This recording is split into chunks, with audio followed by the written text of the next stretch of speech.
Lucilius is still alive, let's go. It's true, but again, I do think, the more I think about it, the more I think Lucy probably is actually the biggest loser of the patch. I'm not certain of this yet, but it does feel that way. Which is weird, because he had exactly one line change, right? But it was a big-ass line. It was a big, big line. He's still good, by the way. But I think he probably did get hit harder than Siegfried or Belial, who would probably be the other two, which again, it's weird to put Belial in that, but like, yeah. He probably did get hit harder than Siegfried or Belial, which would be the other two possible contenders for biggest loser. Again, no one who's biggest loser in this patch, it's like, oh my god, they got shot like Nier did or something, but... Ooh, okay, good 2H. He still has good mid-screen, right? Even without BL5. Even, like, Release Lucilius had good mid-screen, right? He still has good mid-screen. Blade level 5 is still significantly better than it used to be. It's just that he really does get there in, like, a similar amount of time to his Release incarnation, it feels like. Though I will say, one thing that I've seen a lot of Lucilius's, including, right, even, like, when I fight Master Lucies and stuff like that, it's better against Ladiva, even. But, like, just sneaking in a lot more 5U, right? Just kind of like doing the Cloud limit charge in the middle of his block strings. My first match is on stream. I've never won a winner's side match on stream. I believe in you, Tub. Oh, no, this wasn't the winner, right? So there's no 0 impact frames and the shit your pants and everything. None of that here. Oh, Pools is off-center. Hold on, people are going to be mad. I do like Sandy's theme a lot. Big fan. Okay. Yeah, like this... It's better in some matchups than others too, but I think, yeah, like, just learning to incorporate a lot more 5U, because just sitting there in 5U builds blade level for you, right? So this learning to incorporate a lot more 5U, I think, is going to be a big deal for being a Lucy player moving forwards. Some matchups, it's a lot more doable than others. Like in the match, you know, like when you're fighting, like for example, against Ladiva, I found that it's kind of difficult if Lucy just sits there in 5U. You'd have to take some sort of, unless you catch him going into the stance, you'd have to take some kind of risk to get him out of it. This is not going to punish. Yeah. Oh, dude. Supers, by the way, are counter hit recovery too. I think some people forget about that. It's not just DPs. So, like, if he was, like, if Harihara was a little bit more on point there, I mean, Versusia can't kill Lucilius there, right? But Versusia is one of those characters you really don't want to get counter hit close H by. One of those send you straight to your ancestors kind of characters.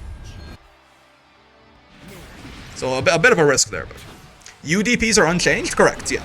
So that's why, like, by and large, if you didn't have a meterless reversal, you got buffed by that change, essentially. I'd say, like, the biggest winners of that change are characters who didn't have meterless reversals and characters that did a lot of damage on their optimal, like, counter hit starters, right? Alternatively, characters whose mid-screen is actually quite bad without a counter hit. Now you might be like, hey, that's a lot of the cast. Yeah, it helped a lot of the cast, certainly.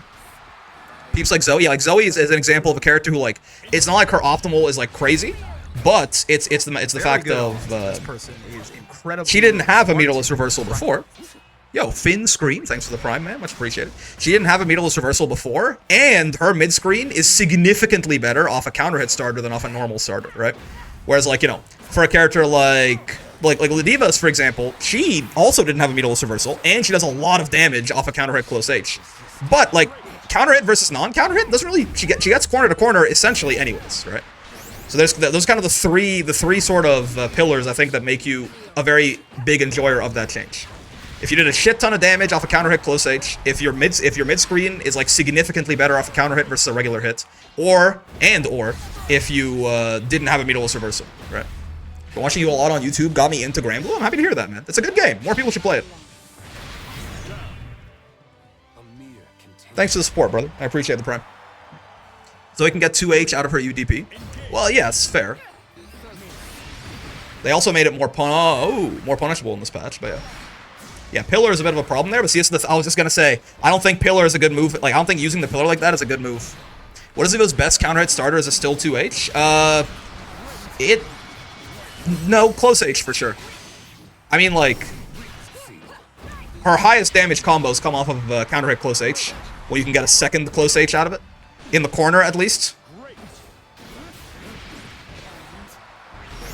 Ow. The highest damage he can do that doesn't involve the corner ever, like you never get the corner, I think is somewhere in the realm of like 9.3 or something. But it's a bit specific. I just start punishing DPs with counter hit 2H. It kind of depends, I guess, on your character, right? Ladiva's 2H is nice for her because it launches. I mean, if you're right in people's cooches, you can actually get counter hit close H into 2H. Also, look at that's the UER avatar, little cat, very cute. But yeah, big body, unfortunately. But I was talking about it and I got confused halfway through. Harihara used the pillar there. I feel like it's a little risky to do that because did you notice? I think Heiji did something very smart where there was a point in that match where Harihara used the pillar and then immediately Heiji was like, oh, like your only like full screen option that can hit me out of my 5U is gone. He just stanced up, right? He just stanced up. He stanced up and he just started charging blade level, right? Why is the gap so big? It's crazy having people on the brink of masters in this bracket. I mean, listen, man, listen. I promise you, the gap between this is still relatively small, right?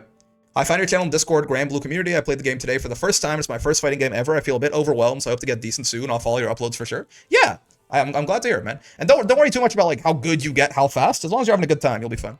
But it feels a little arbitrary at this point with the rank changes cutting it off at S+, and I promise you the S+s are not, 100 times worse than the S++s either, right? So it is just the nature of it. If you're like a B or an A rank or something, this tournament's gonna be tough, but that's fine. You live and learn. The brink of masters is a bit generous, I think. I've just been getting way too tilted on this game lately. It feels like I can't do anything against people. It's a bit of a natural part of the process, certainly.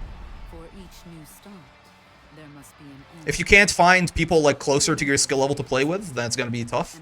There are still potentially, you can play like slower games, like ask someone to like play a game with you where you just can try stuff out or something. But it is also, it's a very normal part of the experience to like, you hit a new level of skill, whether it's like, you rank up from one rank to the other or something, and suddenly all you're doing is losing. It's common. It's the classic refrain, certainly, of like, do your best to focus more so on like your own micro improvements and not on the fact that like maybe yes I got better, but I'm still losing, right? Don't worry about that too much. The wins will come in time. I joined chat late. What did I miss? Nothing too much, basically.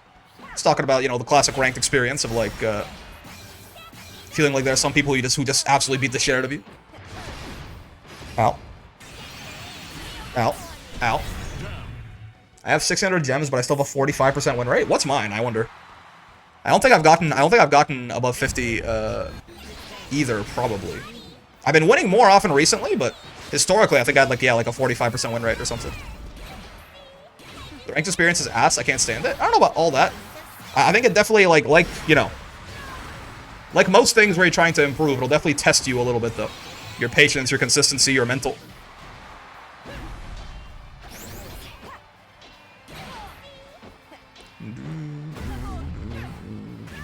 But yeah, like you can see, right? Everyone has that experience, right? It's not like you being uniquely garbage or something. Like, everyone is gonna struggle as they're trying to get better. And even the players who you're like, I can't do anything against these people, they have people they can't do anything against, right?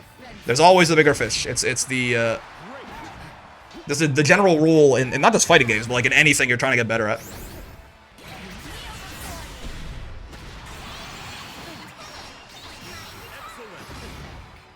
It's not that ranked itself is ass, it's trying to improve is so hard when you want to be X good at X time. Yeah, absolutely. So I think you hit the nail on the head there. I think one of the big things that tilts people is expecting too much from themselves too fast, right? And the sort of like, I guess like the tough love that I try to give there is that is actually like, that's an ego problem, right? If you're like, I expect it to be this amount good at this time and I'm not yet, that was actually like, you just had an ego problem and you're being reality checked. And you need to realize that shit is difficult and it's going to take a while to get that good, right? It doesn't mean that like, there's good news and there's bad news. Cause it doesn't mean that like, you're not that good yet because you are like inherently just like a non-functional person. It's because no, this shit's hard. But you thought you could do it faster than you probably should have been able to, right? It was either ego or Dunning-Kruger, one or the other. I'm starting to think not everyone suffers the same way. There's some players that are built different. I mean, yeah, definitely. in the sense, in many different ways. Some people's mental is significantly worse than others. Some people have much more, like, experience doing other things, which means, you know, like, even not just fighting game experience. If you have experience getting good at something, it'll be easier to get good at other things too, right? Like, if you're like an Olympic swimmer, right? Getting good at a fighting game is not going to be that challenging for you mentally, right? Some people do just have do pick certain things up, like certain things vibe with them a little quicker, stuff like that. But at the end of the day, that really is not really that meaningful of a point, right? Those people will still struggle. It's just what they would consider a struggle, you might consider like that's on the easier end of things. It's all relative. The idea that some people are just built different or whatever. Some people are very consistent all the time. They probably were not like that from the beginning, right? Consistency is not a consistency is something you learn, right? The more games you play, the more comfortable you get, the more practice you have in like high stress situations, the more consistent you get. I think it's another like very common sort of like rookie mistake of like compare yourself to a guy who's been doing this for 15 years and be like, why is he so much better than me? Right? A lot of people will be like, you know, like, oh, like, you know, Diaphone, Sam LaFon just came out and Diaphone got him to Grandmaster, and I'm like, you know, he like doesn't even know how to play the character. I've been playing my main for a year now and I'm stuck in S+ or something, right? I'm very doomed right now, so I apologize. I mean, apologize to yourself. You're not doing anything to me. All that does is hurt you, right? I'm totally fine. But it's like, oh, you know, like, yeah, this guy who's been playing fighting games competitively for like 15 years is so much more consistent than I am. What am I ever gonna do? It's just not fair, right? It's an unfair comparison that serves only to make you feel bad about yourself. I think my ego comes from the fact that I can see the mistakes my opponents are making. I ain't apologizing to myself. I'm asking, I know it. Yeah, okay, so that's the problem, right? Like, that's your issue, is that you're way too harsh on yourself, and that's why you're dooming. You think it's like honesty, but it's actually, again, it's unnecessary negativity, and all it does is hurt you. Nothing productive about that mindset. I think where I get my ego from is that I can see the mistakes my opponents are making, but I don't have the mechanics to do it yet. I guess I need to keep that in mind. Only 2 weeks into the game, need to give myself more time. Yeah. Again, it's also good, like, again, if you... Mechanics get less important the more knowledge you have too, right? You can see them, but maybe you can't predict them well enough because your mental stack is not properly configured yet because you're new, which is totally fine, right? But yeah, 2 weeks is not really a time to be like checking, okay, why am I not X amount good yet? 2 weeks is like, you just started. I also think the build different people are not really noticeable until you get to the top level or something. I mean, those build different people probably are top level, so yeah, your ass is not going to see them. And again, that's where we get back to the point of like, that comparison's really unfair, right? Because not only are those people, like, the people who are the best at anything are always going to be a combination of, yes, natural talent, but also hard work, right? So, like, if you're comparing yourself to not only someone who, yeah, like, oh, that was a good super, wow. I know we're not talking about the match. That was a good super, because there's no invul on that thing, and that was really good from Zael. That's facts. I watched Sajam's Road to Masters as 6, and I was like, oh, this will be easy. Look how good he's doing, and he's been in the scene longer than I've been alive. Exactly, yeah, exactly. I think that is, it can be a little, people can have a little bit of a hard time maintaining perspective sometimes, right?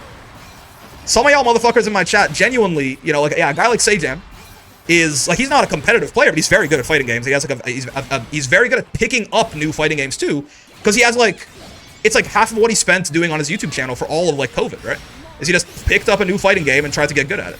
And guess what? Even that guy, by the way, if you watch any of Sajam's content, usually, when he picks up a fighting game, he gets his shit rocked for a while. But, you know, he will get out of that phase earlier. So I think it's very important to maintain perspective. Like, you know, some of these people you're comparing yourselves to that you're like, oh my god, like, you know, why are they so good and I'm so ass? I like the idea of, like, yeah, they've been in the scene longer than your ass has been alive, for real, right? Some of y'all are, like, 17, and these motherfuckers have been playing since, like, 2006, right? Like, you were literally sperm in your dad's ballsack when those people were playing their first fighting game.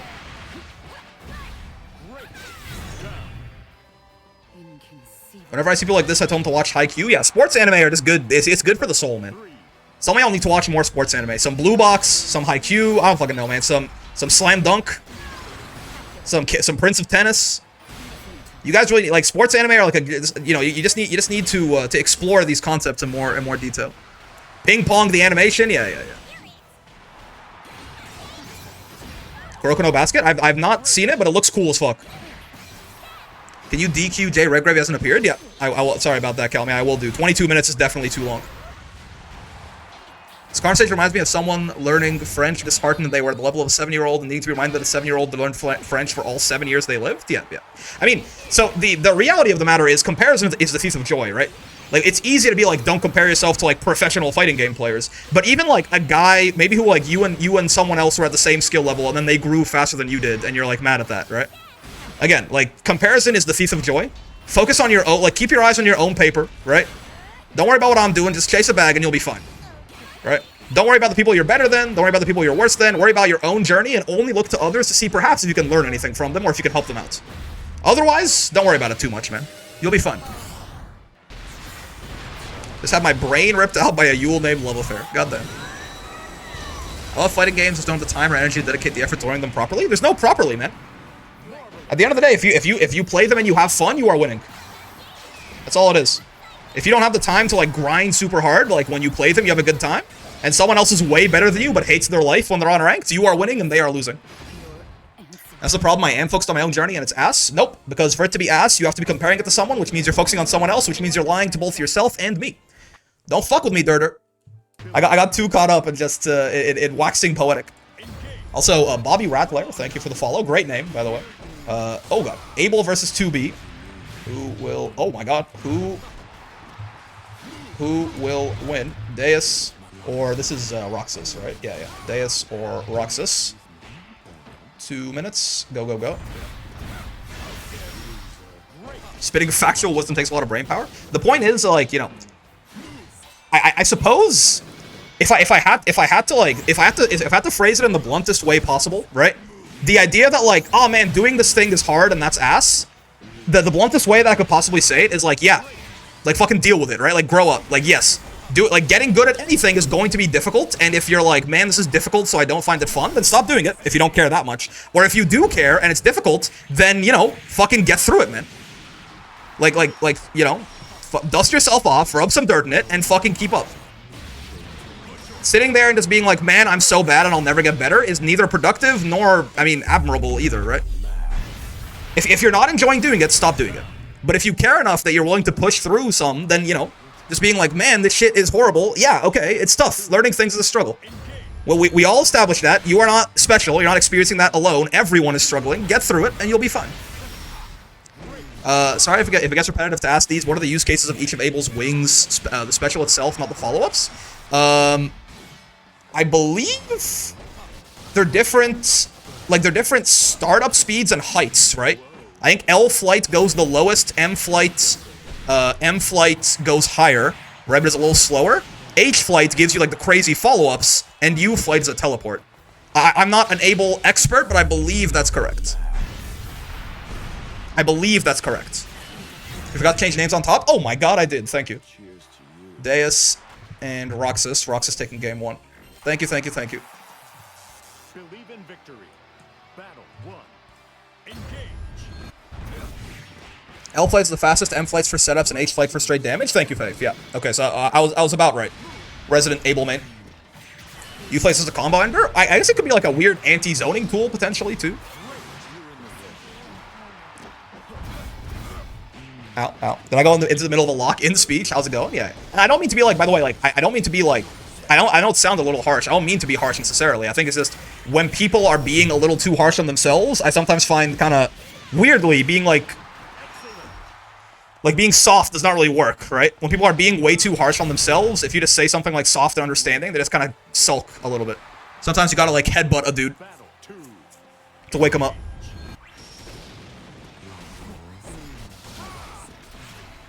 But yeah, it's 623L, I gotta go back to lurking, but thanks for the lock-in speech break. No worries, fun.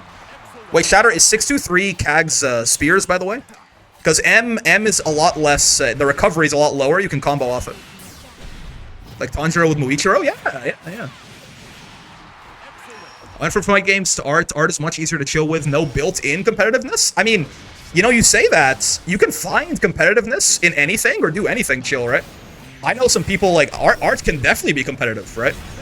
If you're trying to, like, spears are called calculated. Is it 6-2? Yeah, the spike? Yeah, okay. Yeah, M you can combo off of on regular hits from up close, and it's only -1 on block, too.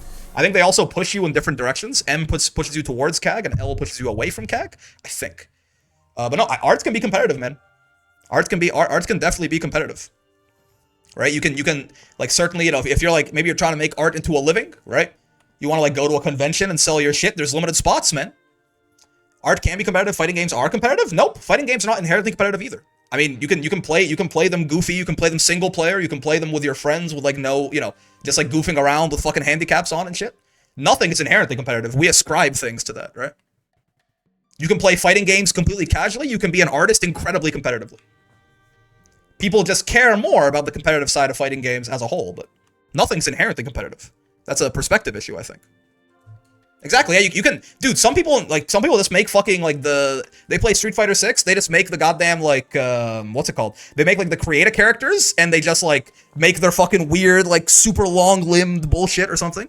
Disagreed, every match will have a clear winner and a loser. That's not competitive, though. Right? Like, it's only competitive if you really care about the outcome, I suppose, right? And that's, I mean, in that sense, every, like, you could rank artists by how successful or popular they are in the same way, right? Like, yes, you're right in that it's like, someone has to win and someone has to lose. In a video game, it's very abstract. In a pursuit of a skill like art or something, you can make a very similar argument, I think. Bacall Wayne feel like it would turn the game to some Toho shit. Alright, Metera versus Beatrix, huh? Beatrix. Let's see. Everyone told me Metera got giga buffed. Can she handle Beatrix? How grim. So true. You might be onto something. Doesn't change the fact I look badass, though. So true. Believe in victory. Battle 1. Why does Bahamut reset to neutral when you leave the screen and ever stop doing push-ups? There are a lot of different bugs with the lobbies, lobby avatars. Like that's why you sometimes get like the fairy woe with the sad eyes still. Okay, let's enough. Okay, not enough, but a little bit less match unrelated yapping. Let's actually see if we can focus on the game here to an extent. Oh, okay. I was gonna say we are in clock range, we are in robbery distance, but doesn't yet. Oh, as it was gonna happen is what I would say. Okay. Doesn't seem like it's gonna happen, and the combo didn't quite kill, but it's fine. It's fine. Keep saying Con and keep looking at the stream. There's two Cons, man. I could call him Dingus, I suppose. The Terra's buffs are good. I'm not sure if they'll make this matchup that much better. I mean, I guess, like, the startup changes, you could theoretically hit her before Riding Free starts low profiling. Every so often. Game in my wall, bro. How are you feeling about the Metera buffs? I will say, I'm not quite so sure how much... I haven't fought that many Meteras since the patch. I'm not quite so sure how much her own changes make her feel different to fight, in my opinion. I would imagine, probably more than anything, the deep... I've heard she gets some really nice combos off counter hit DPs. So that's probably actually maybe like the biggest thing that she got. The 2-frame difference it's something, certainly. I do wonder sometimes. The most baffling change to Cat is Cat ult Fireball -4. You can't even punish it if she's point blank. Well, if she's point blank and does no block string and does like the straight you Fireball in the corner, you can throw punish her. So...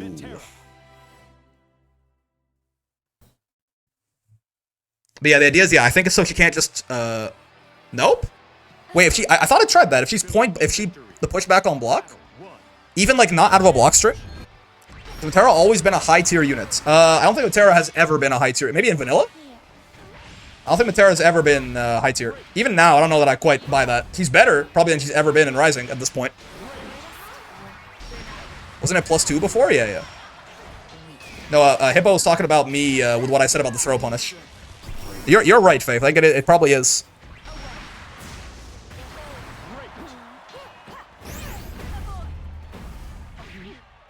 I mean, her being -4 versus +2, even at range, it does still matter, right? It does mean that, like, you know, for example, like, if you both 6XL or something, she's not gonna win. She's really good in vanilla. She's been quite bad in Rising. Again, this is probably the best she's ever been. I'm still not quite so sure. I would think that she's high tier.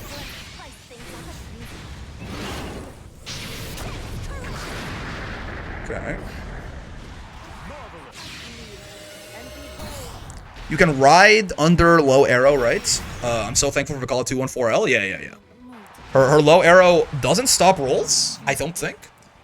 Are zoners generally harder for new players to play and fight in general, or is it just me? Kind of, yeah. I mean, because again, jagged characters, so characters like zoners, like grapplers, like stuff like that. I don't know. I don't know if they're harder to play inherently. They're kind of harder to fight because you have to usually learn how to fight against their own very specific game plan, right? So I would say so. And yeah, they do tend to be like, again, they have like more defined strengths and weaknesses. So even to play them, you have to make sure you're like leaning into those strengths and avoiding those weaknesses. You can't be quite as just like loosey-goosey with it as you might be with a character like Gran or something. Has the zoner been high tier in modern anime games? JP is currently and was probably. Guile in Street Fighter is also pretty much always been good. Street Fighter has good zoners. I mean, I don't count Versusia, I don't think. Happy Chaos. Oh yeah, Happy Chaos, of course. Yeah. Happy Chaos, definitely. I don't know that I count Versusia as a zoner, so I mean, she's very, very good in Granblue right now, but again, I wouldn't call her a zoner, I don't think. Yeah, Happy Chaos was like too good, in fact. There have been no Asuka? True. Zato? He's not really a zoner. I mean, like, he can, but again, I'm more so like, you know, we've talked about like puppet characters instead of like pure zoners. Zoners and grapplers are harder because new players don't know how to avoid their penis explosion chambers? That's fair, that's fair. Blaze Blue zoners were a nightmare at some point? I don't have any experience, but that sounds right. I can believe that. Owie. Alright. The butterfly soars no more. Versusia paying off. He's kind of half and half now. I've had a hard time versus just fireball spam. I mean, like, yeah, maybe. Half and half. More like, probably like, you know, 60, 70, 40. Big body versus 70, 30 rather. Big body versus zoner or something.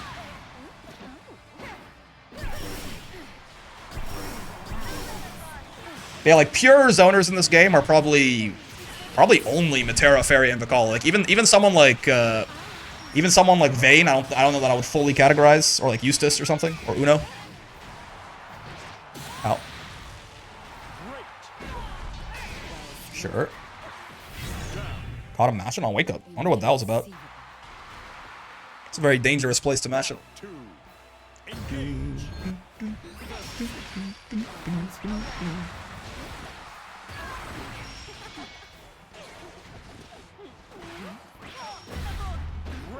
Okay. Boss Eustace is certainly a zoner? Yeah, Boss Eustace is a fucking mistake, is what he is. Good in Eustace. Oh, damn. He has to oh, look at this damage. I mean, this is a very situational starter for Metera, right? But yeah. That's the thing about Versusia's little Eulariat there, right? It teleports, but she's not invincible at any point throughout the animation, right?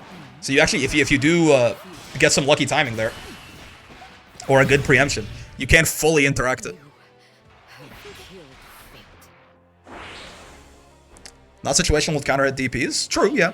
I mean more so the exact situation there where like you got a counter hit arrow to start the combo, right? I guess is that what she would do normally, or would she close H? Like if she could choose, I imagine she probably wouldn't start with maybe. I guess if the butterfly was already set up behind you. Does Vicky count as a pure zoner, especially since her 2H can't be blocked? But it's still really ass, right?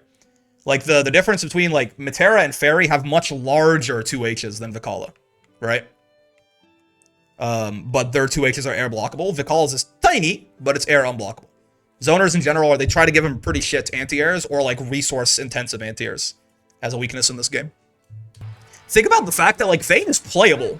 Vane's playably good, like he's fine. And Shield is like not a move in most matchups, right? Like Fairy's GG is good, don't get me wrong. But like, again, Shield's not even a move in a lot of matchups that he plays. Imagine if they didn't, like imagine if Shield was like genuinely good. This character would just be like, even if he wouldn't be like top 1, he would be like incredibly toxic, right? Because like, imagine if Shield was actually good. It's like what you get when you look at like, you know, Vane versus Vasaraga or something. Or like Vane versus, I've heard Charlotta is really bad. Or like, he's really bad for Charlotta too, from what I've seen. Vane H shield should work like CAG traps where it summons both L and M shield, but the cooldown only starts when both shields are gone. Curious.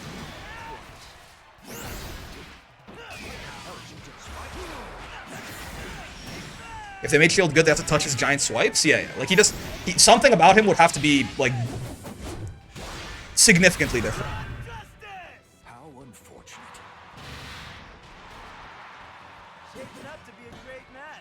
Finding me the idea of classifying zoners not by their strengths or game plan, but what limitations side games gives them. It's one way of, like, you know, it's one way at least of seeing, you know, if it smells like a zoner, acts like a zoner, looks like a zoner, and 2H is like a zoner, it must be a zoner. I feel like that word zoner, I feel like I have more of a... I'm not sure if it's a Canadian accent or what. Oh my god, that shit beat his 2H, yeah. I feel like I have more of some kind of accent when I say that word than most things. Zoner.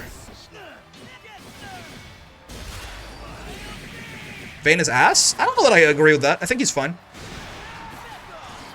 Zoner, hard R? Alright. I think Vane's fine. I don't think anyone's ass, honestly. Mambo, so true. Are you dead? Oh, god dang. Zoner Hoser? Yeah. Zonar? Battle 3. Engage. What if I'm zoning you to be right in front of me at all times? Perhaps. Why do Uno mains never use 5U at some point? It sounds like a good option versus Vane 214. They do use 5U. It is a little risky, though. It does have quite a lot of recovery on it. It's like the higher risk, I mean, see right there, right, for example. It's the higher risk, higher reward version of his normal parry. I believe it also only starts up on frame 3? Is that right, Uno? The one Uno player in chat? Calamia himself, perhaps, in the sense?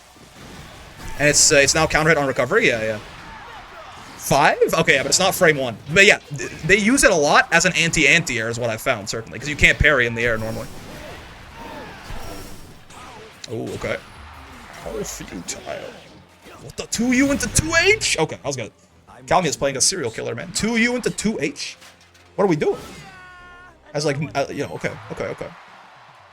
Booyah! Believe in victory. Battle 1. Wow.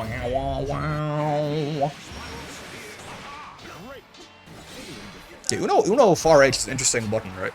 Because like it's like 22 frame startup. It's damn near it's reactable, right? But it does lunge forward a really far distance. It combos really easily on hit. Sometimes you have to 5U on your own pressure. I mean, look, you said that. Now he's doing 5U over and over again and dying for it. You cursed him. Shadow. Dale Calmia, indeed. Actually, just crushes 2H. Dude, this Uno character it's like the hardest character to anti-air in the entire game. Right? He's got his he's got the H spin, he's got the U spin, he can parry in the air too to kill you for the anti-air. He's got his dive kick to change his air momentum. This is like this character, you just don't fucking 2H this character. You have to jump in the air and like air throw him or air to air him. Ow. Parrying anti-airs is goated, yeah. It's very unique, certainly. This, you know. You thought Ladivo was hard to 2H. How about that? We're not parry, damn, I stand corrected. He's done it like 5 times since you brought that up somehow, Shatter. What you're saying is if I play Uno, I should just jump at all times? I mean, kind of. Like not... like, he's doing it against Vane, of all people, right now, right? Uno can get away with a lot more jumping because he can switch up his air trajectory so much. Dude, I think Hogan got a trade combo off that if he was a little bit more on the ball. That bounce on the counter hits on the 214M is so big. I can't anti-air, so I don't have to worry about it. So true. Alright. Shield actually doing something, but... well, actually... That spin is not a multi-hit, right? So I think the shield eating the 1 hit there, I don't think Hogan needed to spot dodge, but I think he just did it out of habit. Oh! Want to talk about spacing traps. Not like that. Oh, you could have killed him! No! I think he thought he had a cooldown they didn't actually have. Still very good for Uno here. Oh, and never mind, they're both on ship, but... Rakshasa is a little faster than the slam right there. So that's where like a 2-frame startup difference, like for Metera, that shit could matter a lot in that situation.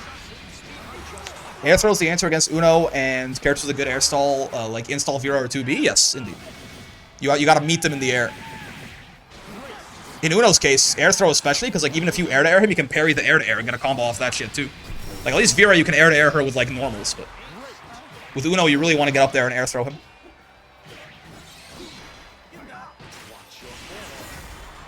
Watch your fall. Ooh, yeah, he was a little bit more height than normal on that starter because he sort of anti-aired him with the auto combo. So he had to wait longer for the 2U than the normal cadence for that mid-screen Octua. I mean, listen, one counter hit 214M. Oh, it's on cooldown now.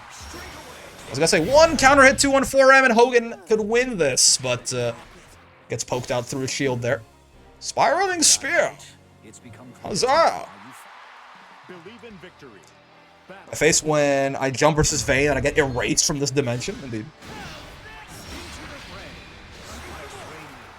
Spiral Radiance.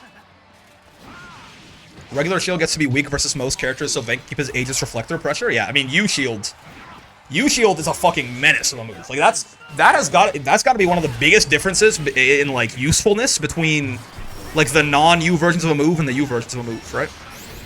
Like shield is kind of like a joke move, and then like U-Shield is like actually a titan. The move is terrifying. Excuse me? Thick? I mean brick. Are there any ways I can improve from what you've seen from my matches? I hate to inform you that I was yapping a lot at the start of this bracket. I was not paying as much for the matches as I thought.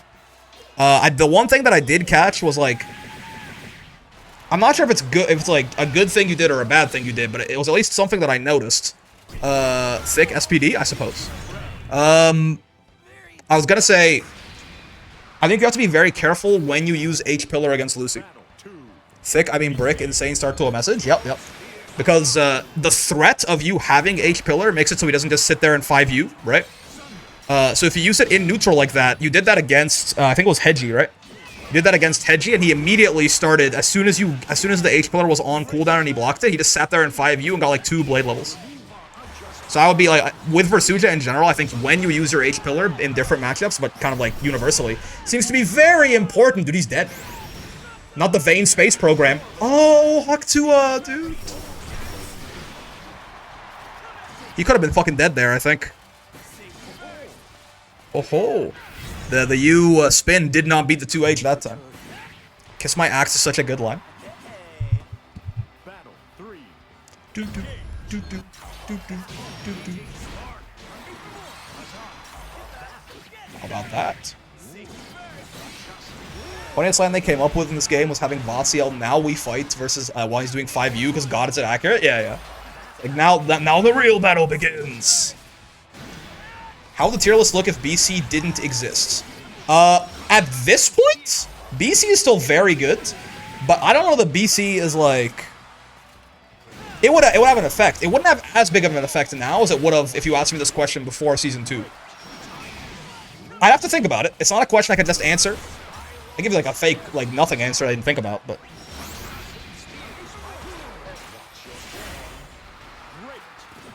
I mean, I will say certainly, there are like a class of characters. There are a class of characters where like one of their big weaknesses is that they have a shit ton of plus frames, but they get those plus frames through specials primarily, so that, you know, one of their big weaknesses is that it's very, very easy to BC them. Right? So think about a character like Soriz or Uno, actually, are both good examples of this, where like they have like infinite plus frames almost damn near if they want them. But whenever you block one of their specials, you get a counter hit brave counter, you get the side swap, you know, you get this whole thing. So like a character like Soriz or Uno or something gets way better. And by those characters are already pretty damn good. Yeah, but in general, I think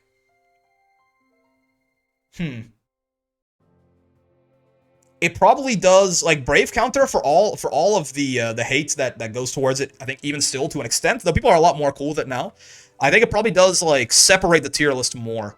Because a lot of the characters on the lower end of the tier list have not very good defense, and that'll make it worse. A lot of the characters on the higher end of the tier list have very good pressure, and it'll make it better, right?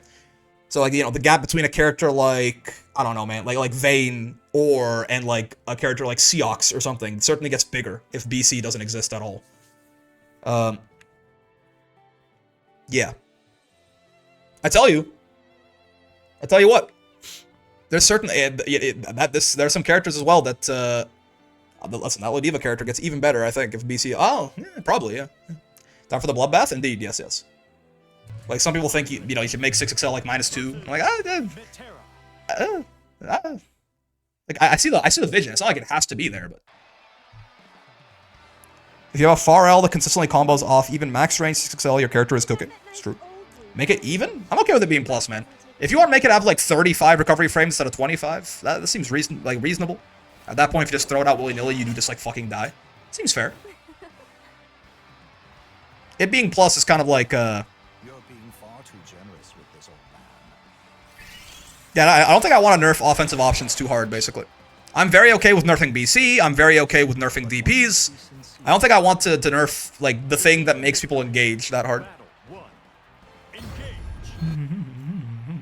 Alright, Kalmia again, for not pools anymore, by the way. This is winners semis. Kalmia versus Dingus. Winners semis. 6XL isn't even as good as Ken crouching medium kick, so it can't be that good. So true. Yeah, more recovery on whiff. I could see that being reasonable. I don't think I want to touch him like basically any other way. Like even like the more recovery on whiff, I don't think I like need in my life, but I could see it being a fine option.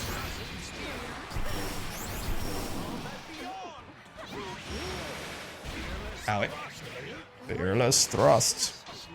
Uno in general, kind of like Eustace, they are both pretty good like anti-zoners, just because like Eustace's charge Flamex are like U fireballs, and Uno's projectiles have this weird laser property to them, where like even his regular ass Rakshasa will clash with H fireballs.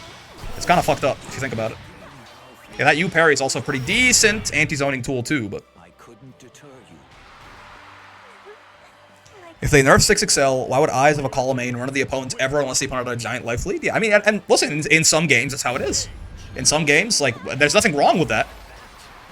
I think I'm okay with, like, 6XL's effect on Granblue's identity and, like, offense and neutral in general. It definitely makes the game a lot more aggressive, and I think I'm okay with that.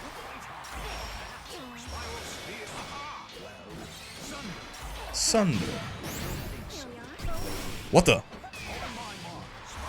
I assume that was maybe a cross-up? Like he meant to DP or something? Oh no! He messed up the combo. You could have gotten another one of the U Rakshasas there. Had some funny stuff happen, but no such luck. Ah.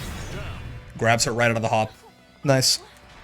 That is a little risky because you can't like land and try to throw baits. However, the landing recovery should work, right? Aha, maxing? Yeah.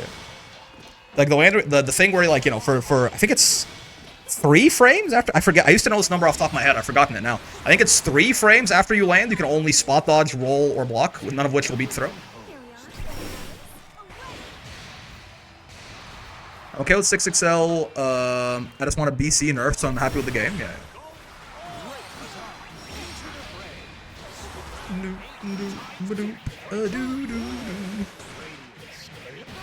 Every time I try to check for 6XL, I get counter hit with 6XL instead, and that's annoying. Yeah, I mean, it is like, you do have to like basically preemptively backdash the 6XL and then punish, right? People do it pretty often, but it's not easy to do, certainly. 6XL is harder to stop than it is to do. No doubt about it. It's been a pain in the ass trying to beat BC War muscle memory out of me. It's not even the BC Wars for me, it's that I keep, people block my BC and I keep trying to take my turn back and I keep dying for it. Weirdly, when they block when I block their BC, I'm like, haha, aha, huzzah. Like I'm totally fine there. Like I know it's minus. But when they block mine, I assume it's still my turn. How minus is BC now? -2. So not like punishable or anything, but it is certainly your turn. It's not just me. I keep trying to match when they block my BC and I die. That's everyone, brother. I mean, it was like that for a year. Okay, it's gonna take a while. Sheep spotted. It's true. Does 6XL lose to spot dodge match? Depends on timing. If you spot dodge once, they're like the recovery frames of 6XL are shorter than spot dodge. It's 25 versus 29, but 6XL in total is a 34 frame move. So if you spot, I mean, you're doing it preemptively regardless. If you like, there's like a halfway point there basically where you're going to be plus or even. otherwise minus.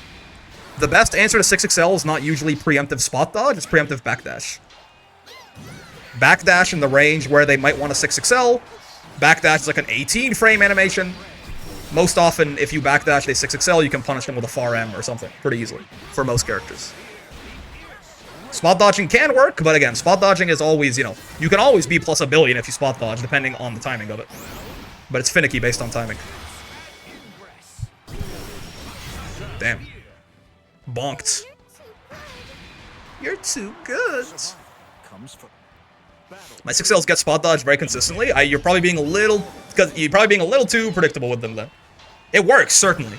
But like, again, it is like, you can spot dodge a 6XL and still be minus. You have to basically know it's coming and spot dodge, you know, several frames in advance to be like plus enough to actually punish. Rush down Uno, for real. It's not you can't spot dodge 6XL. It's again, like if you spot dodge it at roughly the same time the 6XL comes out, you'll be like, usually not even like punishably, you'll either be minus or like not even plus enough to punish them. Wow. Is BC more minus on spot dodge too or just block? No, only on block. Realistically, there is, unless you have like a specific setup, there is almost no reason to spot dodge BC anymore. Because on, like, normally off like a close L into spot dodge or something, oh, it should be a punish, yep. BC is minus 2 on spot dodge, always has been. So the exact frames that it was on spot dodge, they made it on block. So unless you have like some bigger, like close, heavy, meaty setup where you skip a lot of recovery frames, you can punish, like Versusia, close H or something. Unless you have a certain setup, there is no point in spot dodging BC anymore. Pretty much. Does it do... Yeah, and it can't do chip damage either, so yeah. You just block that shit if you think it's coming now. And spot dodge is way riskier than just blocking, right? So... Okay, I'm moving on. You guys have fun with this match. The Gamba is up. You can do as you please. I will be back in just a couple of minutes. Have fun, fellas. Battle 1. Engage.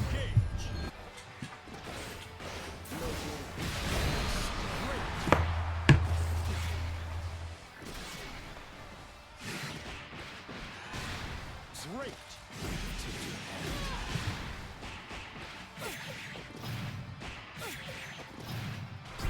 Excellent.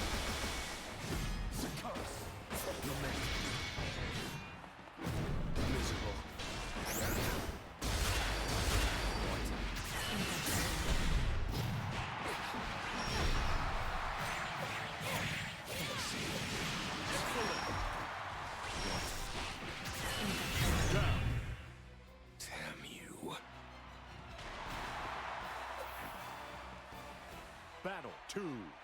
Engage.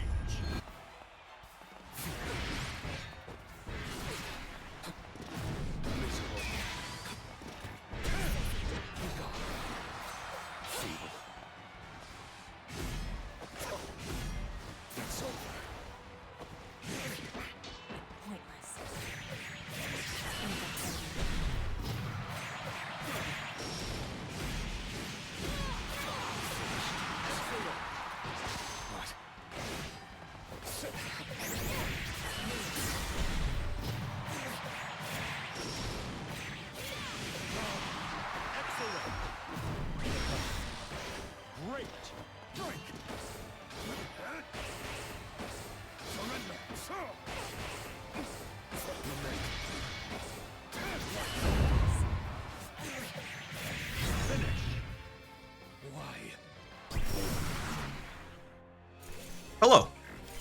I have returned. Believe in victory. Hi. Battle 1. You guys are commentating over there? I am gonna be eating, so I apologize in advance. Hopefully, the mic doesn't pick up any chewing noises or anything. Let me know. If so, I will try to stay a little bit further away from it while I eat. Who won? Wait, who won the first game?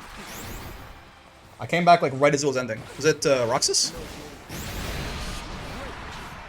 Roxas? Okay, okay. I'll update the overlay in just a second. Don't mind me.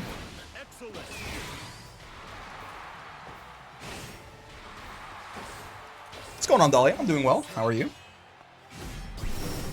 Oh god. Wait.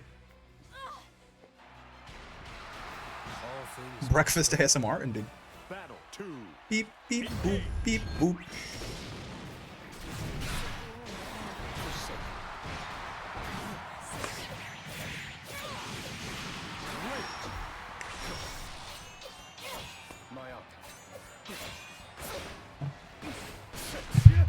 All right.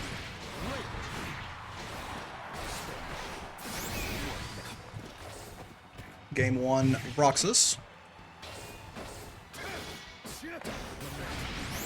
Why is Rising Connection so bad today? Every match I've done has had multiple frames of rollback. Might just be opponents that are further away from you, like Europeans or South Americans or something. Wait, are you UK actually, Midnight? I forget. How's it going on, Suki? Hello, hello. How you doing, man? Hope your day's been going well. Oh? Oh, no, I thought that was like a... I thought they did that as like a whiff punish. Never mind. Her SSBA... I'm NA? Okay, okay. Her SSBA does like normal damage, right? It always looks to me like it does nothing, but it does 6k, I thought. Could have sworn. Believe in victory. It always looks like it does no damage, though. Let me check real quick. I'm kind of curious.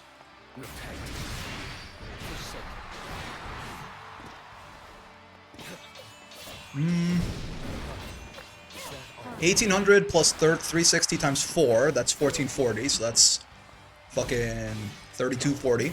Plus 960 is 3240 plus 960. I have not eaten all day, so it's a bad time to do math. 3240 plus 960 is 4200? Is that right? Yeah, I think. Plus 600 plus 1200? Okay, no, I did that math somewhere wrong. I think I put 200 more somewhere. But yeah, it's 6,000. Okay. It does 6,000. There's a normal amount of damage. That's good. It always looks like it does nothing, but it is like a normal ass SSBA. Maybe that's a me problem. Oh, hold on, my mic stand is falling apart.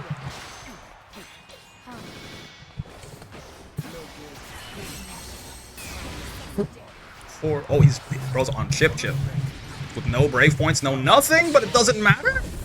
Auto combo SSBA. He wins these. The fact he still gets BL5 every other round makes me sure the chances are reasonable. That I will say, Hedgie has been getting BL5 way more often than I've noticed. I have not seen Lucilius getting blade level this often, post patch so far. I think people are maybe. Because, like, Lucilius does have a bit of a weakness to, like you know, somewhat, to, like, smothering him these days.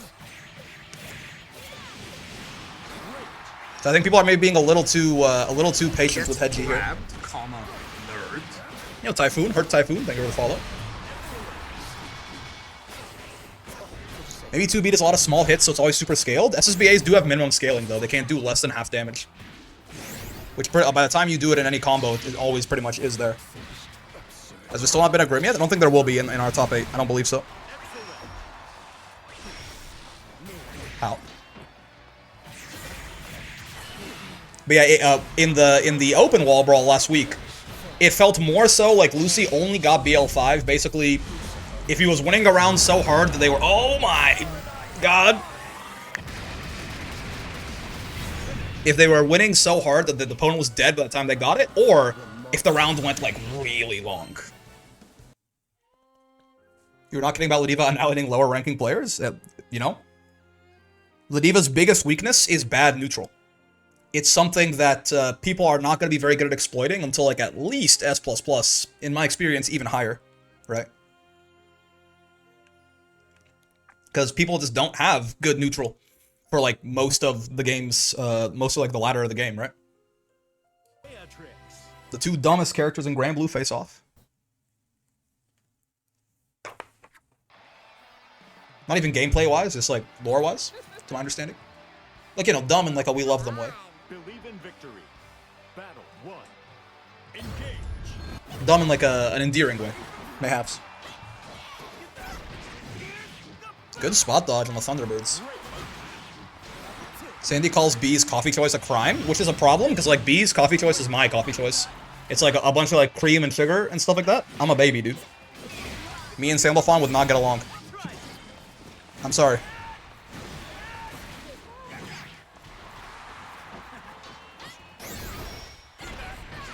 The coffee is purely a vehicle for me to, it bitters out the sugar so I can have more sugar per sugar before it gets too sweet. You will probably dumber than Vane, so I heard.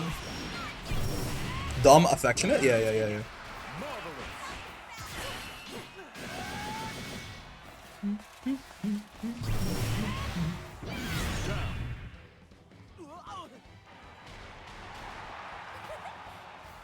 Battle 2. Engage. Okay, good news is my mic does not seem to be picking up on me eating, so that's good. Any tips for Beelzebub? Got owned by him yesterday. Is one of those matchups I barely know. Yeah, I mean, that's the problem. The tip for Beelzebub is he does have a lot of, like, his own, funny little gimmicks and knowledge checks. So he is one of those characters that kind of forces you to learn his moves. Otherwise, you're not gonna have a very good time, right? I mean, that's everyone, but, like, Bubs especially has a lot of, like, unorthodox special moves. You're dumb, but in a good way. It sounds like an advanced insult. Either that, it's either an advanced insult or something you tell to like the person you're gonna spend the rest of your life with. You know what I mean? It's like either like one of the more cutting things you could say or one of the more loving things you could say. I feel like there's no in between. Ooh, nice meeting him in the air there. Could he have killed off H Hawk Tua? Right? I think so. He gets it off far M, right? Grim is not on screen. Not drinking coffee unironically makes me feel alienated now that I'm in a teacher training because everyone around me is a massive addict. Yeah, luckily I am not addicted to caffeine. Because I'm not really a coffee guy. What I am addicted to is probably maybe worse, which is like sugar. Which, yeah, oh well, fuck. But I'm not, you know, I can wake up in the mornings just fine on the bright side. Just gotta worry about my pancreas in the long term.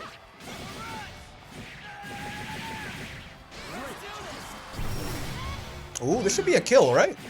Oh, yeah, that's one of those times. Okay, he gets there. He could have extended that first RL into, or close L maybe, close M, into Raging Strike there certainly, and just gotten the kill. Always more of a tea enjoyer. Both of them are vehicles for milk and sugar to me personally.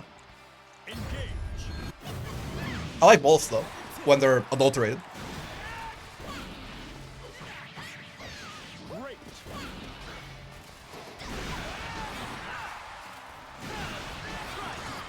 But yeah, the big things I would say, Dalian, is the move he does where he sucks you in. Jump when you see it. It doesn't suck if you're airborne.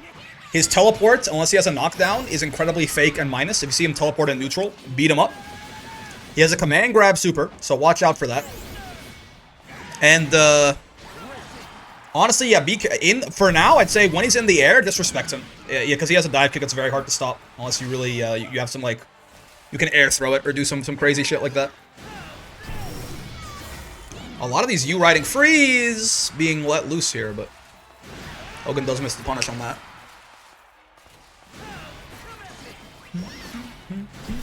Oh, yeah, U fireball, I like it. A little bit more range on that, gets him a knockdown too. Ah, H riding free. Didn't quite find the punish. Brave point advantage for Hogan here, yeah. I do like the idea of using your brave points a little sillily here. Just like you can kill him. Ooh, okay, no punish. Not a lot of range on that though, huh? It gets him another brave point back in many ways.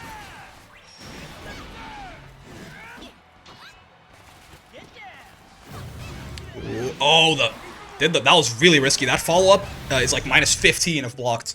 But you can't try to frame trap with it like that. I survived my sleep schedule on sugar and afternoon naps, so yeah, no clue if I'm more or less healthy than caffeine addicts. You know, everyone's got their vice.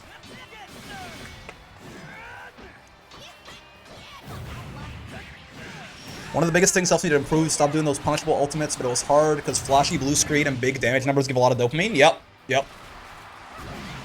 That is usually a problem I find that I have often when I pick up a new character, is I will like gravitate to their highest risk, highest reward move, be like, this feels fun to use, and then I'll just keep doing it until I die. Names are swapped? Yo, so true, bestie.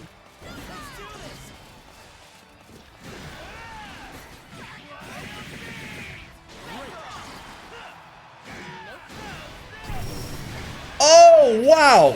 Dude! That was his shield. That did that. That stopped the riding free. Long enough for him to slam it. Who would have thought, man? Rare setting of shield doing its job? Like, it protected him. Like a shield of some kind.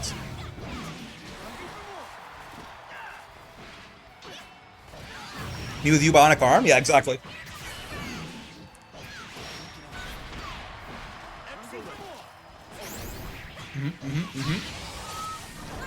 He's not dead here, I don't think. Yeah. I think you could have a fireball extension there. Okay, okay. If you did like auto combo, I think they had fireball up. If you did auto combo, EX fireball, auto combo super, he probably does. Okay. I admit.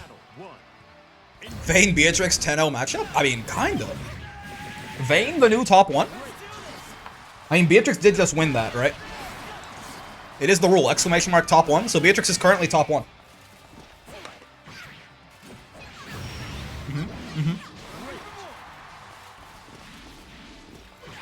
Dude, food is great. Big fan of this food guy.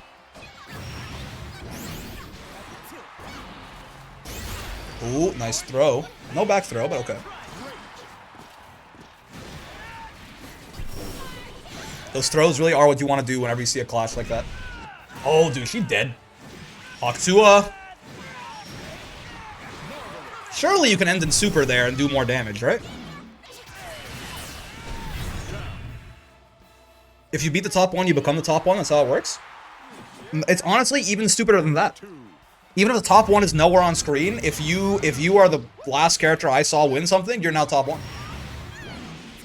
Octua, it's true. Octua. That's what he says, man. That's what he says. Look. Oh, he has a couple different voice lines. He didn't say Octua that time.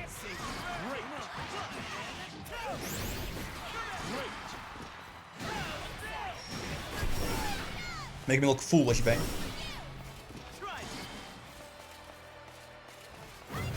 Oh, dude! Shield's actually kind of cooking riding free, huh? For real. Wait, this character's broken! Oh my god, okay. This character's broken!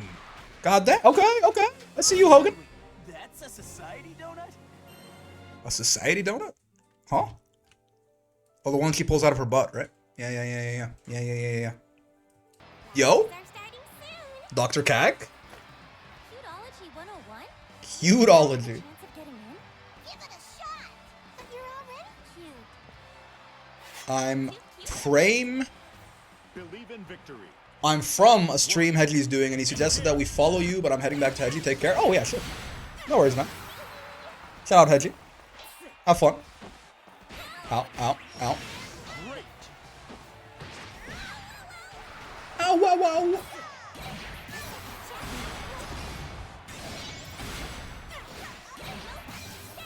Yeah, the light spear pushes you away like that. Oh, no. Yep. Counter hit DPs as well. I'm not entirely sure, like, how much that matters for Kag. Maybe she can do, like, trap placements off a counter hit close H or something, but the double shimmy tone is just unbothered, but, you know, it will still condition it. Even if you didn't get hit by it right there, representing that option twice in a row, it does still put some thoughts in your head, right? That's crazy. Ooh, good confirm. Nice, okay. Deadly Ostra. I dropped 2k on negative right as he gets DP punished. Battle 2. Engage. Gambler's curse, for real. Yeah, her just comboing off that M spear, that shit is like, you know. They gave her that in 1.5. That's big deal, man. That's some big news. That M spear of Kag's is pretty crazy.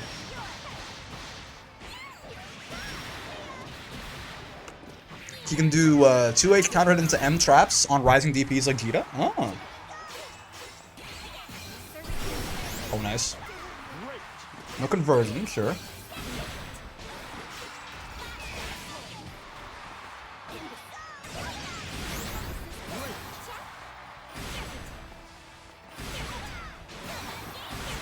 Oh god.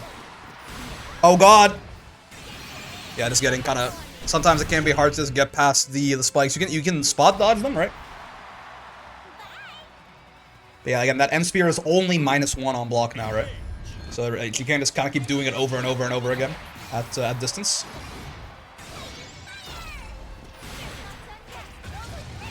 It does still have like a startup to it, obviously. Block, I beg of you. Listen, I want to get in on the Alchemist Lady. I can't get in by holding back. Honestly, some more like Fireball, I think, will probably be the best thing for negative here. Not necessarily like more blocking.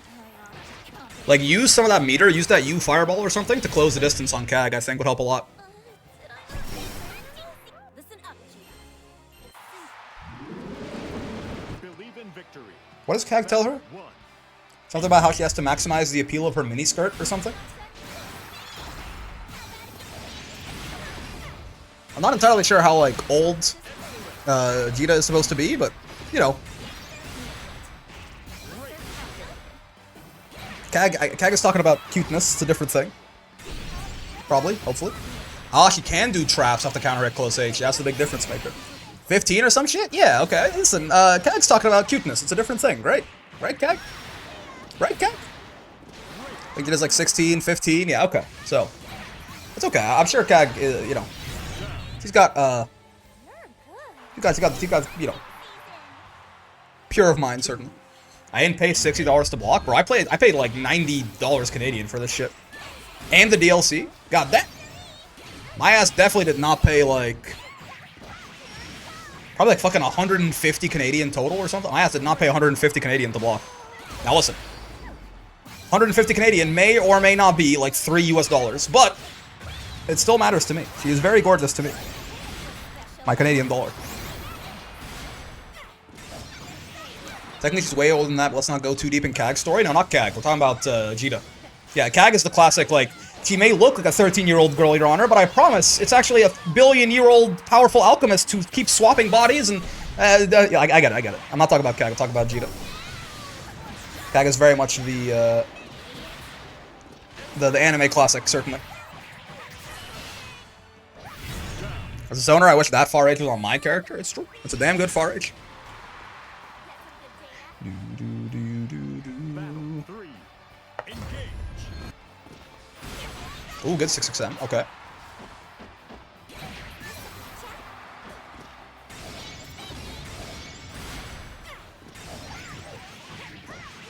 That confirmed it's a close H? Really? I guess that was JH, right? Before I said those are your taxes, it's a damn good button. 3 hits as well. So even like breaks boss armor and stuff. Okay, sure. I like using the Brave counter a bit more aggressively there, right? Keep your turn going. Yeah, because next hit is going to kill anyway. Wait, is it? It is, right? Like a U skill or something? Oh, man. You want to end your combos, if you're just like trying to cash out for max damage, you want to end your combos and U skills as often as you can. Because they have the highest like non-super minimum scaling. It mattered too. Oh, it didn't matter. Oh, it mattered? Ah, her fire doesn't have that much range. Are you blocking this? Yes, you are. Much easier to punish these days, too. Okay, okay. Yeah, they did, like, auto combo right there. If they had done, like, you know, button into 214U, it probably kills instead. Woo! Okay. Believe in victory. Battle 1. Engage. It has a fast close H, it's 9 frames? Yeah, yeah. Or 8 frames, sorry. Were there any Sandys in bracket today? No, actually. People, at least in the intermediate here, people don't seem to be vibing with Sandy that hard.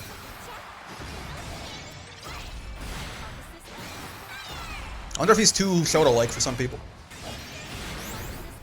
I'm having a lot of fun with him in the Road to Master as of so far.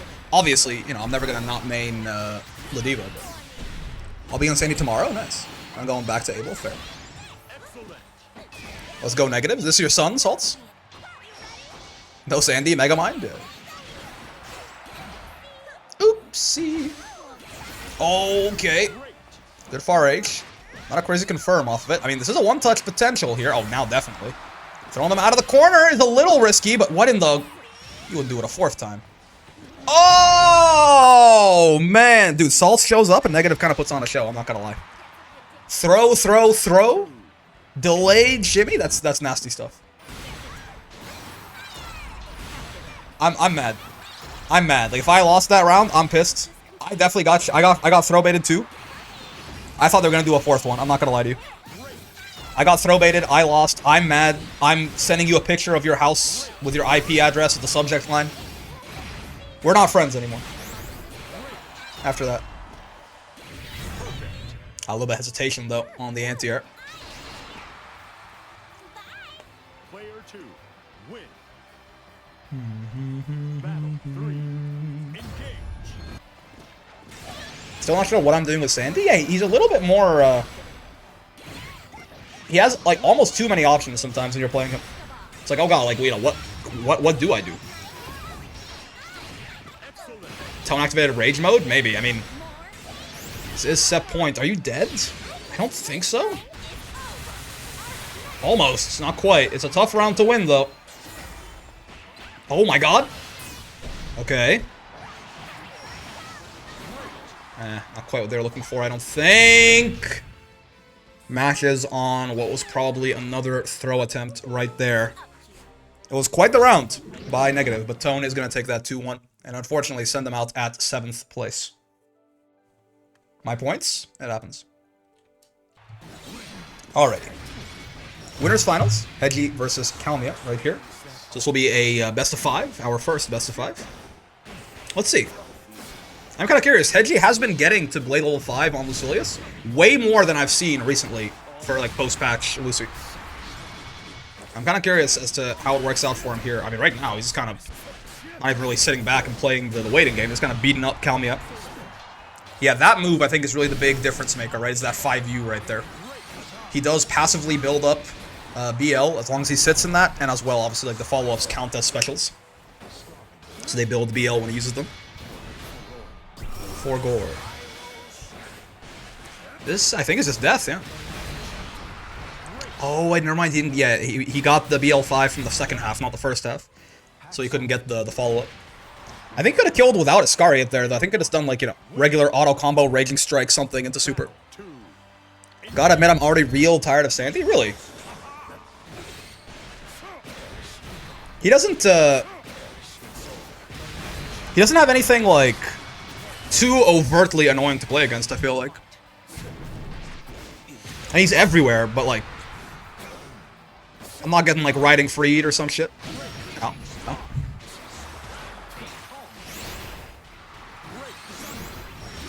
People are not abusing the water ball stuff too much, either.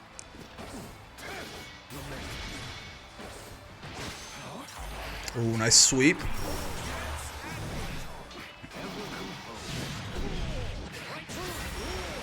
Okay. I've heard people say Iscariot is still too good at building blade level. Clearly the solution would be, instead of it working as a combo tool, to make it a command grab. So true. I think Water Fawn is super overrated. I think the Fireball is good. I think he does, but I think it's very good.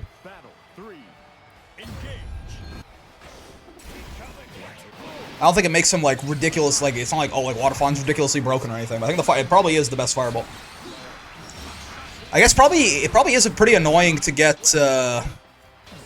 His combos are super long, right? In the same way people like don't like fighting Lance and stuff like that. I could see that. Sandy, like when he hits you, he does like, it's not just a lot of hits. It's like 3 wall bounces and a bunch of yeah. And like yeah, the cinematic from the hit grab and stuff.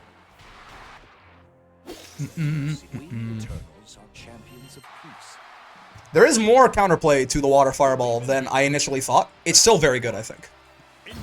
Like, yes, you can swing through it. Yes, you can, like, technically, jumping over it I think is a really bad idea. Like, yes, you can swing through it, and if you have a U Fireball, you can deal with it and all that. And U Fireball, that's always been a thing. Even Siegfried H Fireball, U Fireball's worked, right?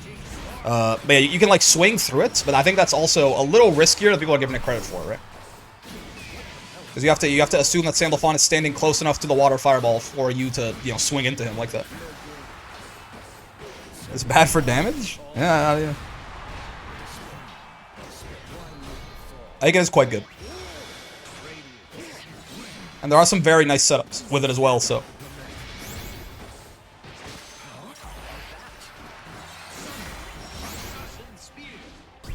Well, it's good at least that the plus on block DP is not real. That does make me feel good.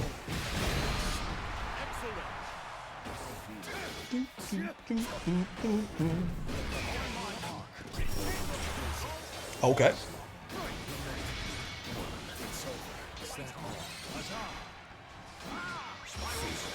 Lots of plus frames. Sure. No confirm on that, unfortunately. Could have bailed Kami out of the situation a little bit. As it currently stands, I mean, he's fine that Chip is approaching fast for Hedgie here too, but... Oh, the Tessera saved his life! Impressive. Bonks him on top of the head with the Phosphorus too, goddamn. Player 1. Battle 2. I saw some pro player, I forget who said all of the elements are actually add TBH? You mean mid TBH? I think it's important to realize like, it's not that like any of the elements necessarily incredible, it's that he has all of them, right? They are all very different and have different strengths and weaknesses, and he can access whichever one he wants based on whatever is best for him in that situation. None of the elements are like, holy shit, it makes him 100 times better, but he does have all of them and his base form. Versatility is really big. Does Earth Fireball count as a multi-hit and projectile clashes? I don't believe so. Kind of the same way that Abel's rejected Truth would. My favorite element is Earth, and it really sucks. It's probably the most situational of them. Yeah, I mean, in the sense that it's like, you know, you want to mostly use it like against Vasaraga or in the corner. Yeah, gotta get rid of that Belial too. It's not really as relevant now they got nerfed, right? Oh, wait. But yeah, so it's not just like, yeah, it's water in neutral, Earth in the corner, sure, but it's also like, you know, certain matchups, Earth is better even in neutral. So, you know, certain matchups, like, you want to be wind. Certain matchups, it's like, you know, just want the, like, the water fireball's not as good, maybe you just go into fire. Like, fire is actually a pretty good zoning element, too, because the fireball knocks down even on a regular hit. The versatility, I think, is really big with him. Ow, ow, ow. The fact you can swap between sets of strengths and weaknesses effect gives you no weaknesses. Yeah, I mean, the swap is not free. It is like a long animation, but it's still very good that he can do that. Okay, 2-0 Kalmia so far. Potentially one more.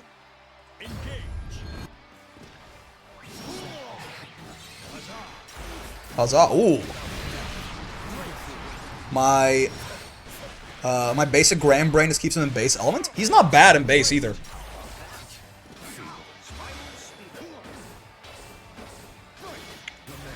Right, even base Dolphin. Good mid-screen, good average damage, right? Like solid buttons, great 6XL, amazing far L, stuff like that. Like, it's not like he's a gimmick character. He's just good, and then he has the elements for the versatility on top of all of that.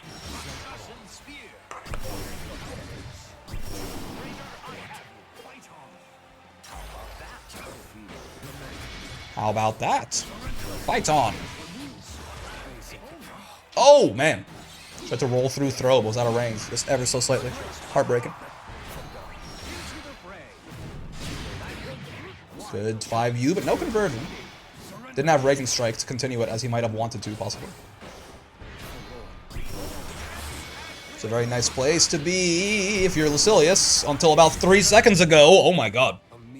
I was gonna say, you know, BL5 Lucilius, no Brave points, equal meter, health advantage, but things disappeared kind of quickly. Alright, set points for Kalmia, potentially, here.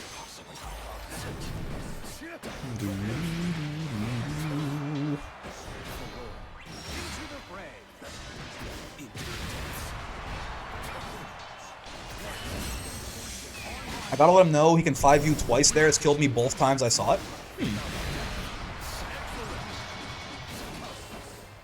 Uno can just spam 5Us repeatedly, right?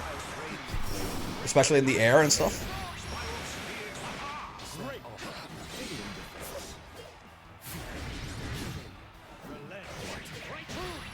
Strike true.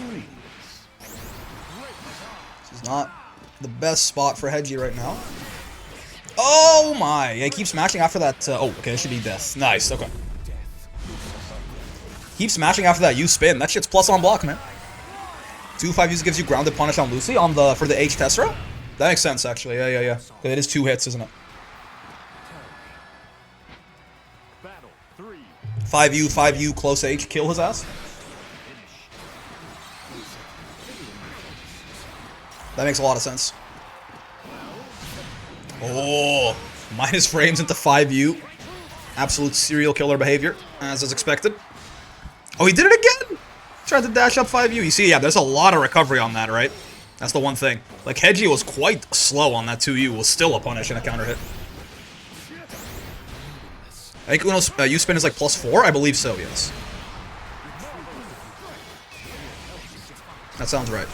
The grounded version, at least. I'm not sure what the air one is. It'll vary a lot. Probably based on, like, spacing and shit. If I had to guess. Straight away.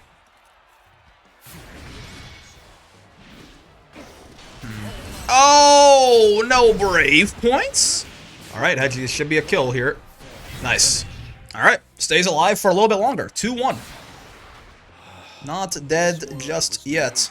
Unfortunately, Kalmia, not the best on the reaction front today. Looking a little bit old. Looking kind of unk. Yep, truly, truly.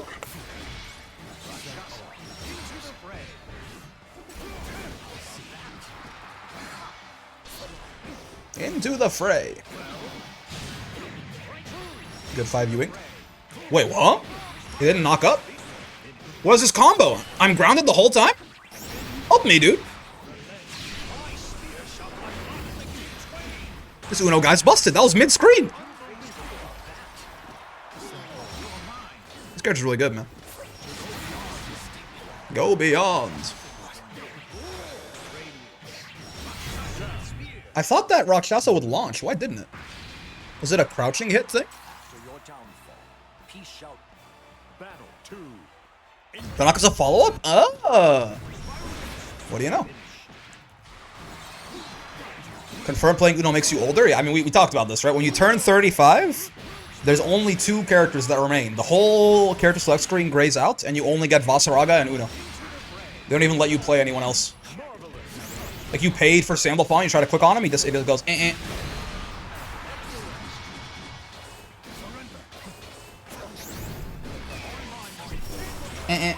That's all it says.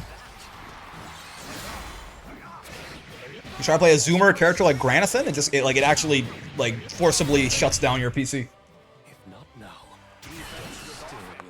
Alright, almost. Mounting a comeback there was Hedgie, but that is going to be 3-1 Kalmia. What about Kag? She old as dirt? But the player base is not necessarily that old. We Eternals are champions of peace. You can't play Soras once you have Unk status? Grabbed, That's a good point. Nerd.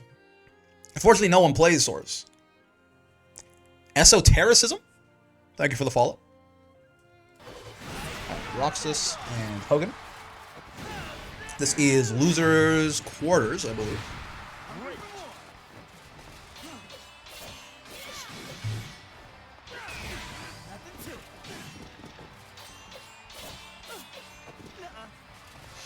I can dodge the RS if I allocate all my brain cells for it, but then I die to a throw or some simple shit. Good old mental stack.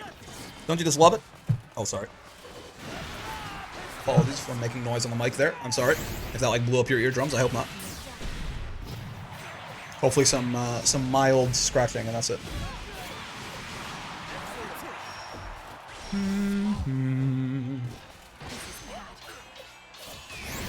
Alright, so 2B and Vane. Oh, man. The strongest anti-error of today versus the strongest anti-error in history.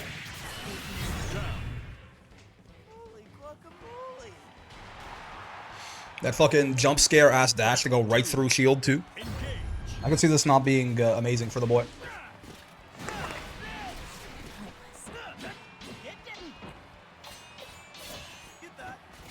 Just spot dodge everything, and when RS happens, you'll dodge naturally. True, the GBH method. Very true.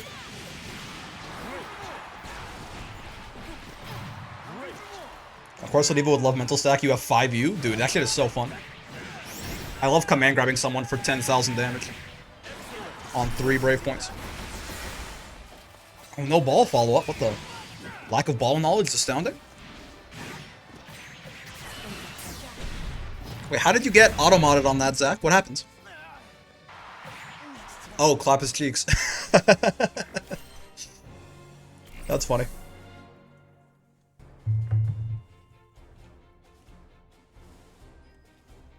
You might want to resend that without the cheeks part, so it'll let you through, so you can actually tell Kalmia what you wanted to say. Or do it in Discord, that works too. Ow.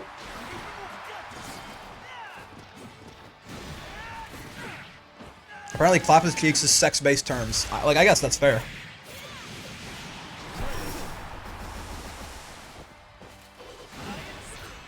High and dry. Now Vane is a jumper. You get a grounded punish on him? Yeah. And then after you get a grounded punish, you can clap his cheeks.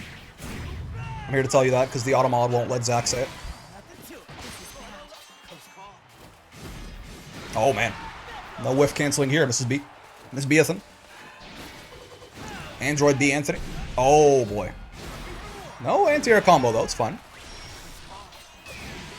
Wheel of Pain. Doesn't lead to too much right there. Oh.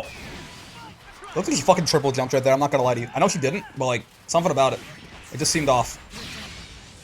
He lives these. Thank God. If he had 15,000 health, he was dead. Yep, right there. That's definitely less than 1,000 health.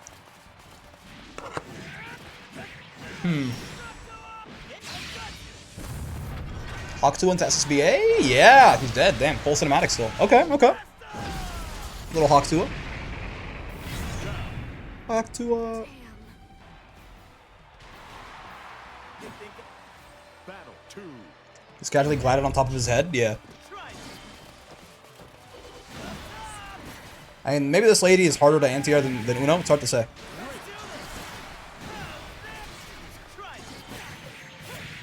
Probably, right?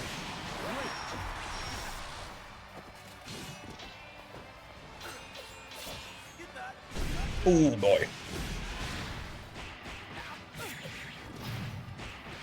You can't literally parry your anti-airs in the same way, but like the double jump, the goddamn Smash Bros. Neutral air, she's got an air stall too, right? She's fast as fuck. I can see it. This BO3 or BO5? This will be BO3. This is losers quarters right now. We won't have another best of 5 until losers finals. Here's the plan. Okay. Good air-to-air conversion. Raging strikes, get a bit of gravity on it. That's fair. Good chunk of damage. Doesn't quite die to a throw, I don't think. Definitely does now, though.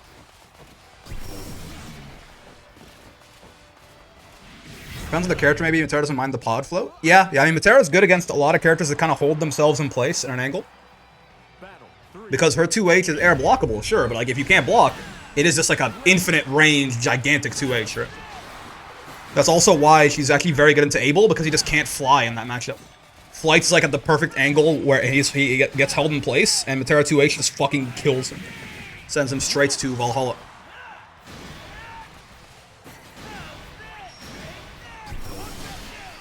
Okay. Ooh, yeah, air stall. We need a little guy heart emote? Or something of the sort? What do you mean? Like, what exactly? Is it like little guy inside of a heart?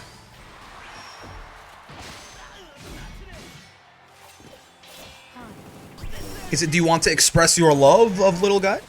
Do you want little guy to express his love of you? What exactly would said emote accomplish? If you want to express your love of little guy, you always do have hyper pet the little guy. Oh, something like that. That's true. Him holding a little heart, that'd be cute. That would be very cute, actually. Believe in victory. Battle. That type of thing. I'm gonna have to ask Ash, or maybe Azur, if one of them wants to draw it. Yeah, if you want to express your own love for the little guy, you can hyper pet him. That's certainly true.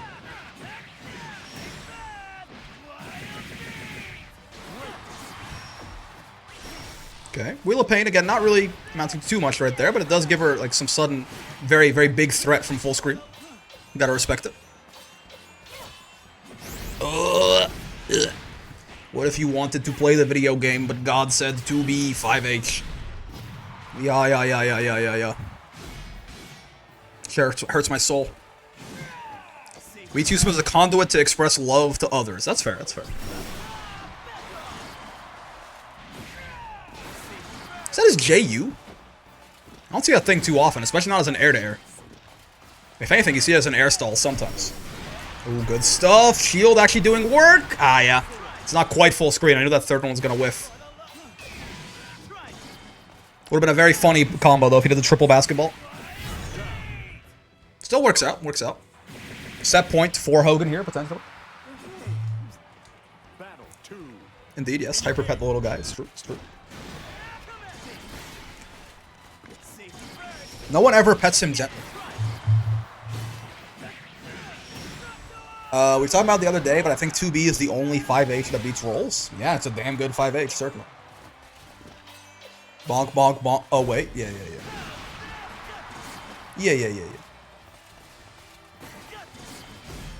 You struck 2 up. Damn. Bro. God damn. Roxas cannot get away.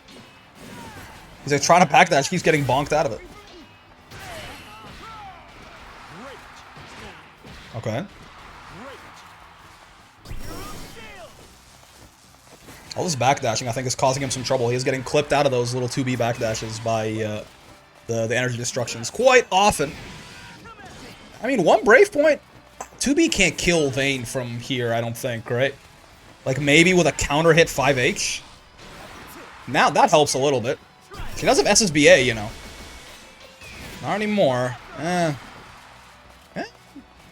mean, he's on no Brave Points, right? She can kill him now. Oh, okay. Well, yes, definitely now. Like, even before that, she could have killed him. He's on no Brave Points. She doesn't do that much damage, but it's not that bad, right? No Brave Points? Looks like he's not really trying to go in, though. He just wants to poke Roxas out, or Hogan out here, which kind of makes sense, because Vane does not really have full screen zoning. Wait, hurry up! Oh my god, man. The 2-1-4-U. Nice U skill, idiot. What if I just hit 5H? What if I just did a singular button to beat you spending 50 meter? That was like Roxas did manage to get the life lead back at the end there, right? So I'm gonna have to do something. Oh no. Roxas was playing the last round so patiently, tried to switch it up now, and eats about 9,000 damage, 10,000 damage for his trouble right there. I said it's a good 5H. It's true. It's true. He could just do it again. Oh my! That does that? That was so cool. Like, the counter hit JU wall bounce into the 6-6H? That was really cool. I don't think I've seen that before. Clean? Yeah, what the? Beatrix 5H hits rolls? You said that yesterday, Hippo. Is that right? That sounds crazy, but I guess I believe you? I'm kind of curious. Hold on, real quick. Is that really true?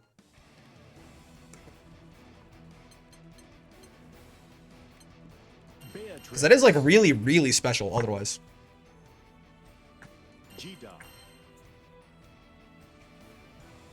That shit is not normal. Beatrix versus Beatrix.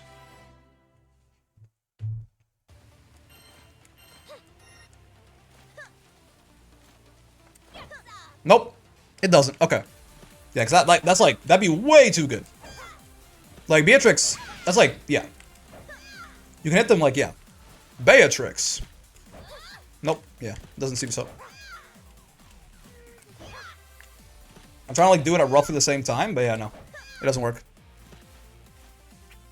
Do. I'm dealing with a fellow genius. A fellow genius. You little kisser. No one blasts away the competition quite like you. But feel free to keep coming, my friend. Not man nor beast, but something different? Yeah. I fear no man, but that thing, it scares me. Battle 1. Engage. Alright, Metera versus Cagliostro. Fine. Cag, I mean, the spear can kind of work as, like, yeah. To an extent, it can work as some anti-zoning for her, right? So it does just track, even if you're at full screen like that.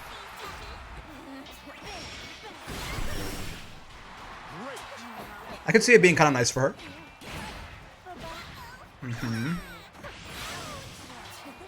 Yeah, though it's not foolproof, right? You have to be careful still. It does have a notable startup to it. Why me? Cag says. I work Wednesday nights. I'm an S plus 5 Vane player, so bummed I can't join the intermediate nights, but I'll look to join the open bracket instead. Yeah. Battle 2. Obviously the open's a little scarier, but you know. Practice is practice. Pussy is pussy, as the kids say. Teleport and Spike makes zoning Cag really annoying. Yeah. He's got some good anti-zoning stuff, certainly.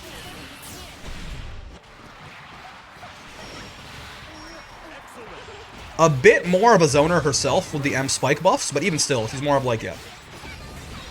You know, she can zone out like some of the slower characters. She's got some good anti-zoning. She's mostly like just a knockdown set play kind of character though.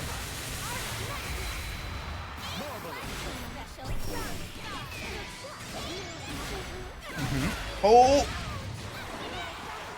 Very important clash for the rest of Dingus's life right there. Not sure if we could have extended that in any way with a U skill or something, but... Oh! Tons of block stun. They buffed Spike in 1.5, yeah. Cagliostro's M Spike got significantly less recovery, so it's -1 on block, and she can combo off it on hit now. She could not used to do that before 1.5.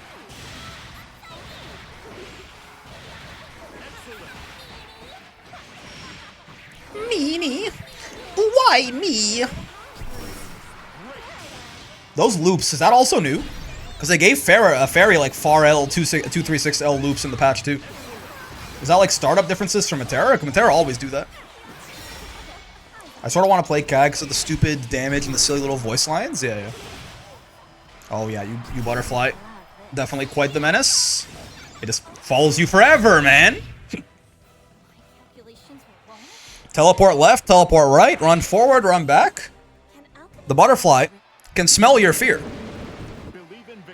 It is rapidly approaching your location, and nothing you can do can stop it. She always can do that? Oh, okay. It's not new, like, play Cag as a far H. Oopsie. Don't mind me. It's what you deserve in the cutesy voice. It's what you deserve. Like, skewering you on 50 spikes.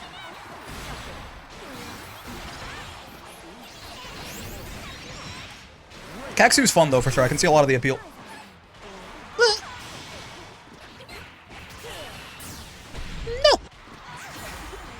Why are Cag and Lediva sort of similar now that I think about it? In terms of, like, personality or gameplay? Or do you mean just, like, stupid damage and funny voice lines? Because in which case, fair enough. Bum, bum, bum. Never ask a lady anything. Just don't talk to women. They are dangerous, and you should be scared of them. They both wear red, so true. The most offensive voice lines? Yeah. Asshole. Big reward from grab sometimes, situationally high damage, and blonde? True. The 3 most important factors. Help, I'm getting juggled by the bow lady. By the cat lady. Yikes. Are you dead? I think so, right? Oh, maybe not. Okay. I thought it was like some Raging Strike, Raging Chaining, possibly, but doesn't matter. Dingus gonna seal it out on the 2-0 anyways. I believe, I'm no Metera expert, but I believe some Raging Strike, Raging Chain extensions could have worked out, potentially. So, Vera. Big reward from grab sometimes. I mean, if you count install, then yeah, that's fair. Situationally high damage and blonde. Yeah. Hi, asshole. Cag, I choose you. Take this, ruffian. Yeah. I can imagine him leave his voice too. Yeah. This summons one of the most powerful characters in the universe at will, because they're very good friends. So Hogan not on the Vane, going for Belial here. I guess doesn't like Vane Metera. I could see that. That seems reasonable. So what's the open one like? It's this one, but with master players allowed, basically. Actual low tier Belial. Listen, man, worse than Grand Belial. Apparently that's what Koji's saying. Maybe he's right. Who knows? I don't think so, but maybe. I'm gonna fight back. I mean, look at him taking all this damage. Will a top tier die like this? I don't think so. I don't know, man. Wait, I just had like a actually terrifying thought. We finally got like significant Belial nerfs, right? Do you know what that means? That means Belial buffs in the next patch. I'm a little worried, actually. I was so short. I was like, oh my god, they finally nerfed him. Oh god. Yeah, I'm just not gonna think about it, actually. He's a top player, so it must be true. Hint of sarcasm. Yeah. 0 BP Windlefawn wants to talk to you about damage taking. Must be ass. All right, they could buff him, huh? Yeah, I mean, if people are saying, you know, like Aaron's telling me that he's like not even like he's like a mid tier now.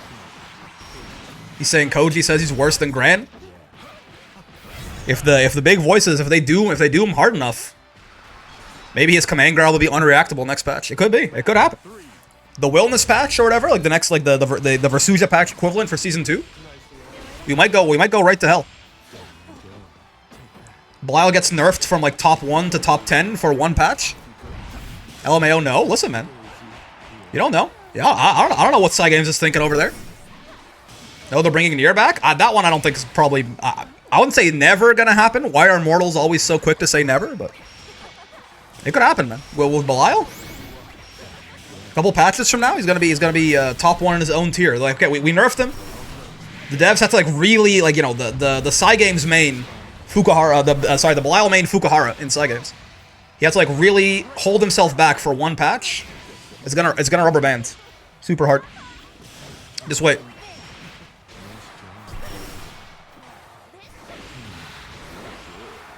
August of 2025, Belial is top 1 again. Cheers to you. Give him the Potemkin treatment? Yeah. Sorry. He'll get some compensation buffs in the Galleon patch that make him about where he used to be, and then they'll revert all the Sandalphon patch nerfs in the Wellness patch. It'll take like 3 patches to make Nier playable again? I don't know about all that. She's already playable. I don't think she's great, but I think she's got, like, you know... Like, she could be, like, she's already, like, fine. She could be, like, pretty damn mid-tier with, like, a couple of changes. Give Ladiva armor on command grab, so true. Make USPD ignore throw protection. Post block stun throw protection. You still can't use it in block stun. Psy Games gives Belial a Glock 19 and sets him loose in this medieval world. Most of these motherfuckers are tanking and gunshot, right? Like, if I shot Gran with my 9mm, he, like, laughs at me, correct? Pretty sure. Foreplay's over. He looks me dead in the eyes and tells me to stop hurting his friends. Battle 2. Engage. Probably catches the bullet. Flicks it back at me like Eustace. Or like Raditz. He simply reacts to the bullet? Yeah. The equivalent of a BB gun? Yeah, he like catches the bullet and then he Raditzes me, right? He just kind of flicks it back with his thumb at me and I die. I mean, Gran wouldn't do that, but what if it was evil Gran? What if it was Edgil Gran? Close, counter hit, close L, into spot dodge, into counter hit, close L. True combo. Jita Woods? Yeah, Jita would eradicate. Her Bahamut doesn't even hold back, man. Her Bahamut breaks his fucking shackles and skyfalls you. At least in Gran's SBA, Bahamut is still shackled. Gran will be more hurt by the fact that you shot him than getting hit by the bullet? Yeah. Jita evil Gran confirmed. Women are evil. Thoughts? They're so pretty, but I wish they were good people. 3. Engage.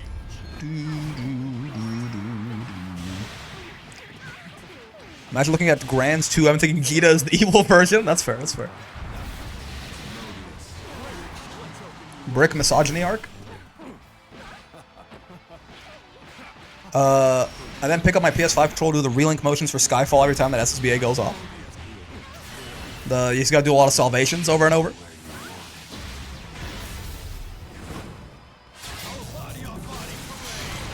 Characters in this game are all fine. Nier's the only one who's even missing system mechanics and only without death. Yeah. I still would probably rather, like, you know, Nier could Raging Strike again. I'm okay with them, like, leaving her as she is for the rest of the game's lifespan, because I understand that, you know, she's in timeout. I understand that. But, like, you know, she could Raging Strike. You understand, guys? Gran needs it. I mean, kind of. Oh! Kag wouldn't kill you, but take the gun and get so into the science behind it, she forgets about you completely. True. I think that's 2-0, right? Dingus. Moving on. Having quite the run today. Sorry. I thought you were supposed Seals themselves 3rd place with that. Let's see if they can go even higher. Are these Metera buffs truly as good as everyone says they are? It kind of looks like it. Double you are dog shits right there. Bad sportsmanship from our competitors, but it's okay. I'll allow it for now. He's only a hedge lord. A hedgy lord. Alright, Dingus has been on quite the generational run today. Let's see if they keep it up. It's going to be a longer set. Lucilius in general, kind of tough for zoners to fight, right? Because they kind of inherently will extend the round timer a bit. Makes it easier for him to get to BL5. And also, Tessera is quite the nice anti-zoning move in general. So.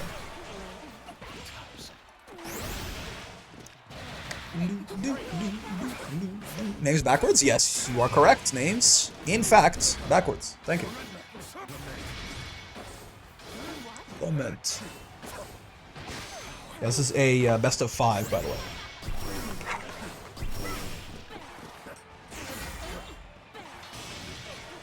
Must be hard for Lucy to fit that 5 units into this matchup, though. True, true.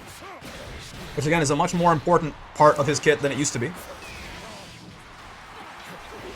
So maybe there's a bit of give and take here. Okay.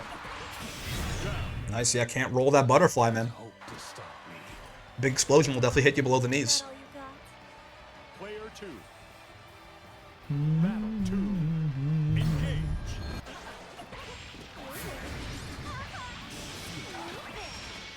Who's a better late tech animation, Metera or Narmaya? Do you mean like the red tech? I actually don't pay attention to the animations that much for that. This is still Lucy's favorite. It was prior to the buffs to Lucy when he was a mid-tier? Yeah, yeah. Lucy's good against zoners by and large, right?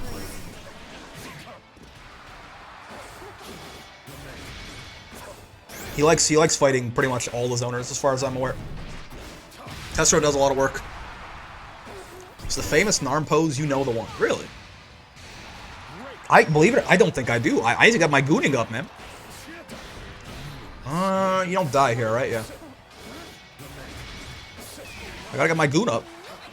I got nothing. His Elm teleport is also insane against zoners? Yeah, Tessera in general, real good. Into these fellas. Oh, nice. Caught him putting up the butterflies. Fake-ass butterflies. Player 1. Win. Battle 3. I Engage. like that he hits up the scars. Mewing with his neck. Nice, good damage and a decent chunk of blade level there too. Rick's not a shallow person. He cares not who you are on the outside, your animations, but who you are on the inside, your frame data. True, true. I would never marry a girl if she had bad frame data. I could not marry a girl with a 6 frame close L. I'm not gonna fucking lie to you. Hey, look, I might have to make an exception. But... Nerds. Yo, Dizzy. Thank you for the follow. Much appreciated.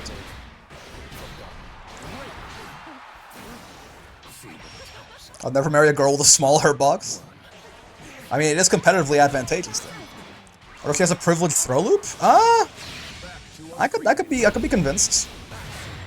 There's some give and take there. I guess love is about accepting, you know. Love's about accepting your partner for who they are, faults and all. I could see that. Believe in victory. Battle. 6 frame close L, 11 frame close H, unmarryable. I unfortunately. Listen, that's just my standards, though. What do I know? I'm just some guy. The only way I can accept a 6 frame close L is they have a command grab 50-50, I think. It's, otherwise, it's just too much to look past. It's kind of a deal breaker for me. 2H? Grounded 2H? Looking for a partner with good mix? Yeah, yeah. What do you look for in a partner? The ability to mix me out of my socks. I do love the kind of woman who will actually just kill me. Bro is on cheap damage. Metera's got DP. I mean, yeah, why not? Even better than DPing BC and get like the near guaranteed chip kill. That all you got? Battle 2. Engage. If my partner was just to me just like holding down back, then I'm not sure that we're, you know, I can't take on the world with them, I don't think. Looking for a partner with big hitboxes. So true. In many ways.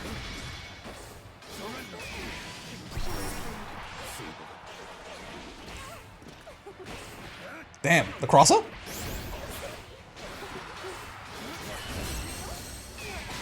If your girl has good normals, the best throw bait in the game, and a giant spear, that ain't your girl, that's Una. That's Anre, leader of the Eternals. Get shot with... I don't even know what this is. Get shot with, like, causality? Player 1. Battle 3.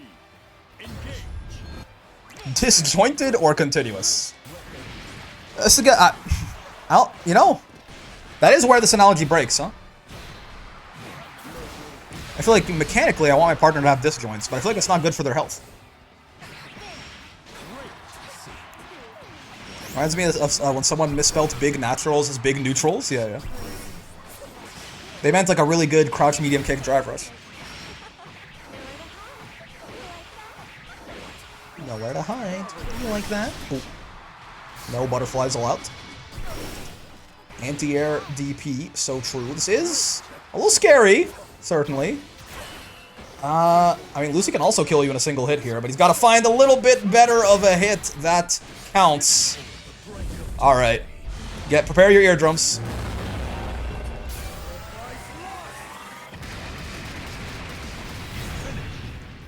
I have my game audio turned up a little bit higher than I normally do right there.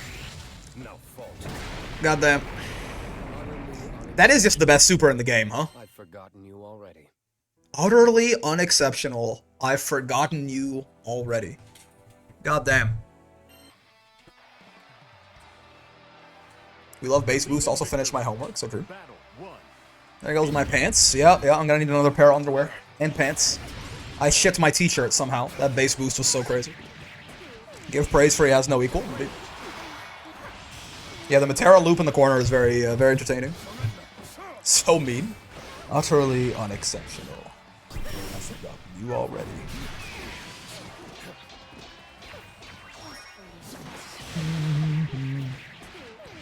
Like what he says to Lil Wayne, I don't think about you at all. He is, that's the only intro where no one, like, he doesn't say anything, right? Like, Lil Wayne has his whole intro, and Lucilius literally just, like, poses up and then fights. That's why I shouldn't tuck your t-shirt in, so true. Like, Lucilius literally says nothing to Lil Wayne, right? Lucy's kind of an asshole, not gonna lie. I'm starting to think this Lucilius guy might be, like, not such a good guy. I don't know, man. I'm like a really chill dude. Like, I can vibe with whoever, I guess, but, like, I'm starting to think this Lucy guy is, like, not cool, man. Some kind of, like, villain or something. We like a bad boy? Alright, hold on.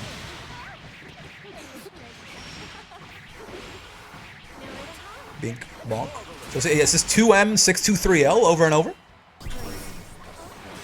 Lucy's acting bratty? Alright, chill, fellas. No brat taming in my Twitch chat. Keep that shit to your DeviantArt pages and your Tumblr accounts.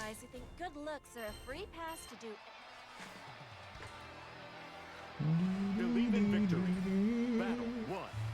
Engage. Also, it's 2-1. I've been forgetting to update the scoreboard, but there we go. Lucy's silence cuts deeper than his insults. And you want to say I don't think about you at all. You just, yeah, stay silent and blow him up.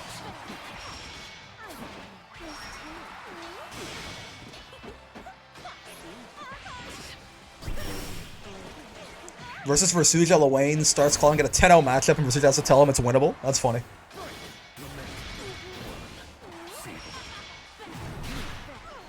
Maybe I want to buy a Lucy. We do share a name. Your name is Lucilius? Am I stupid? Imagine carrying a child for 9 months calling it Lucilius? Is that actually your name? Progressive parenting? Yeah. In disc and game, I'm Lucky Lucy. Oh, I see, okay. I thought I meant like your parents, like the name your parents gave you was Lucilius, which like is cool, I guess. But like it's like Maximilian or something. It's a little bit like Otto von Bismarck.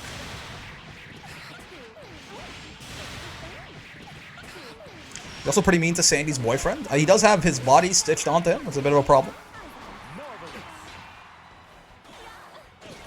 Yeah. A friend of mine is straight up named Aurelian. They're cool names, don't get me wrong. It's just like not expected, certainly.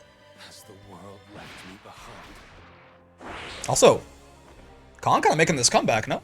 2-2? Tied it back up? Yeah. Getting real sick of guys who think good looks are a free pass to do anything. Next. I'd be very young to be named that, yeah. Naming my child Mordekaiser. Naming my child Son Goku. Slap it onto a sorry screw. We did an all Metera tournament.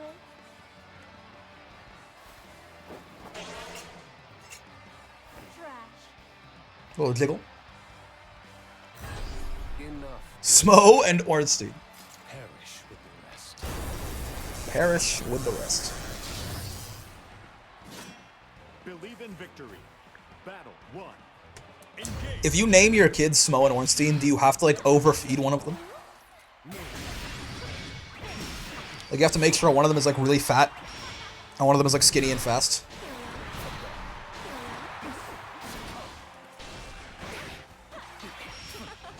Ow, ow.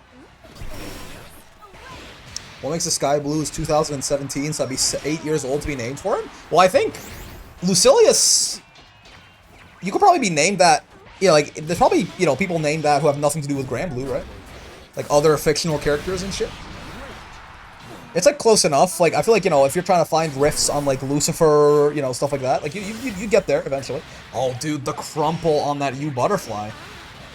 The ultimate in trade combo winning. Bonk. Dude, Dingus is gonna reverse 3-0 this, no? That's why I named my identical children Throne Watcher and Throne Defender. Battle 2. Yeah. Exactly. That's funny. Ow. Yeah, set point for Dingus all of a sudden.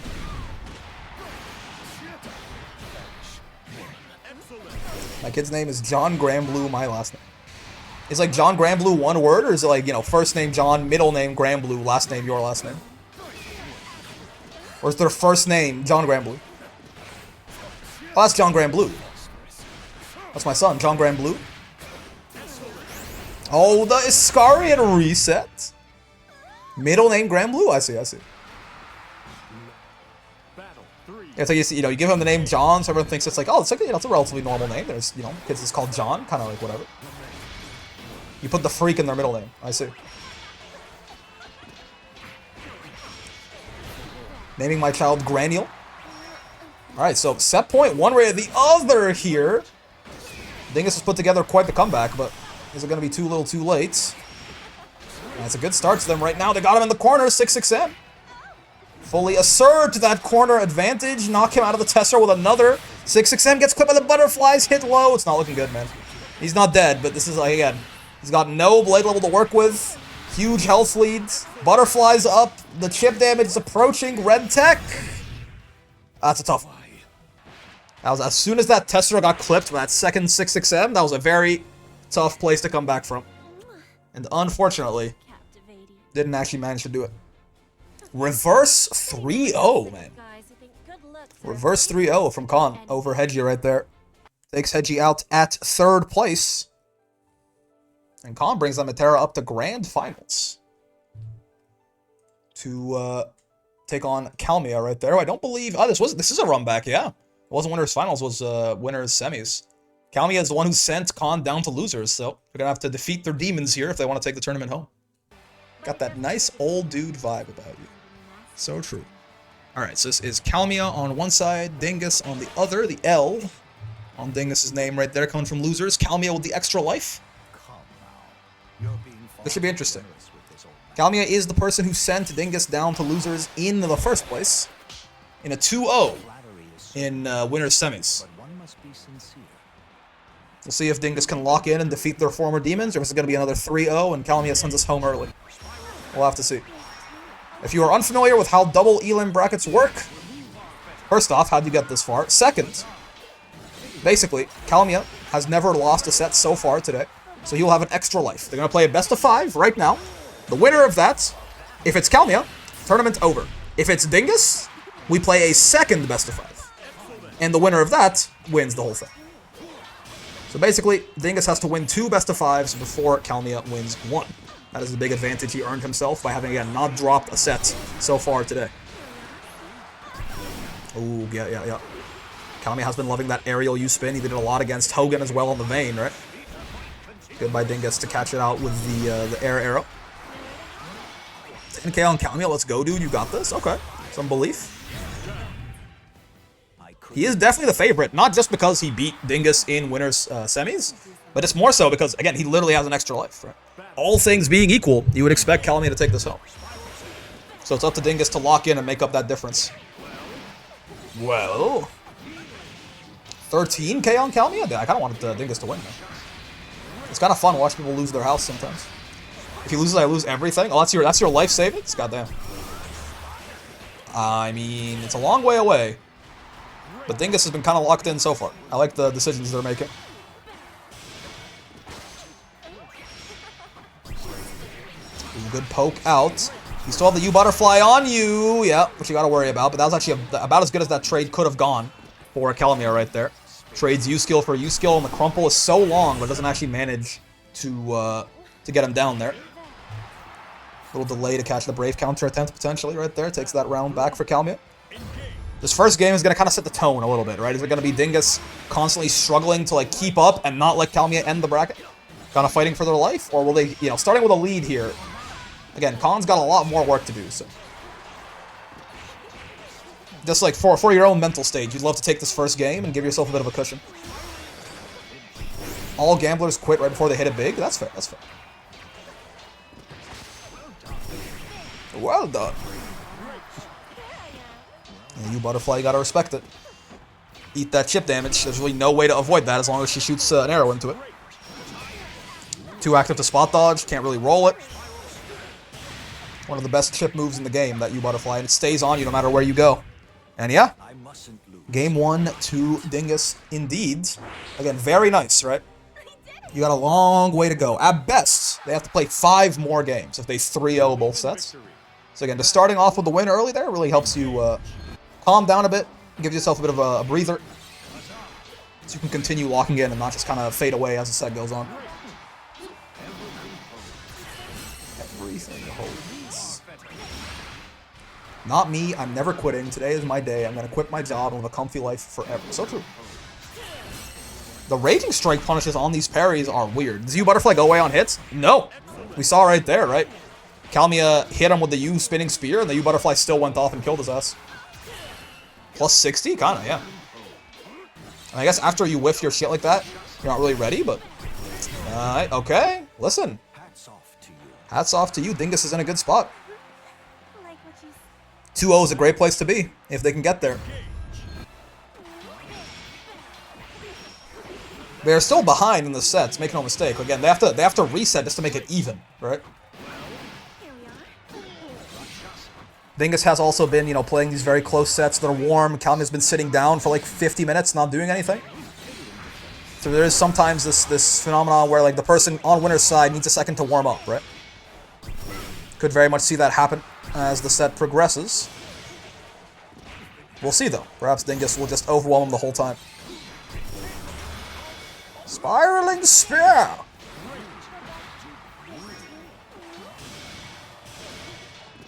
Ooh, high-low, sure. No fuzzies. Oh, good confirm. I think he should be dead, right? Yeah. Good multi-light confirm there into the Raging Strike. Kind of think that's really easy to mess up under a little bit of pressure, but... Is Uno supposed to sound like Deckard Cain? I don't know who that is, but... You enter a bracket for the loser side, you become the underdog. When your opponent gets a bracket reset, you become a villain. Ooh. The rules of the universe. I have you. Huzzah.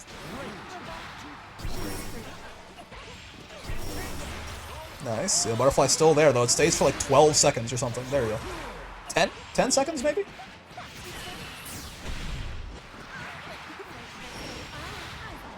Huzzah! How based? What does he say when he spot dodges? What does he say when he spot dodges? I heard him say how based. What's he actually? How based?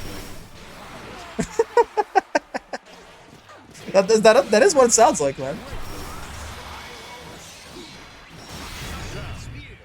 How based? Is Uno Far H being good, but Charlotte's being ass purely frame data or also due to playstyle? I mean, his is even slower than hers. Oh no, I think it probably his has a lot more range to it, and yes, also fits into his game plan a lot better, right? I think I was thinking the wrong button. Yeah, Charlotte Far H just like doesn't fucking do anything. How based? You are not crazy. I heard how based. I think that's what he fucking says, man. How based? Yeah, it is funny. Yeah, he's like trying to use the Gen Z slang. How based? He's not using it right because like he spot dodged your moves, like you kind of fucked up. Grandpa's trying to learn. Don't let the mustache fool you. He is a Gen Zer. Yeah, my fellow kids. How based? All right, reset point for Dingus here.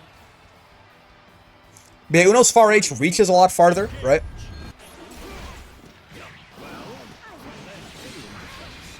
And yeah, helps more of this pokey sort of playstyle as well.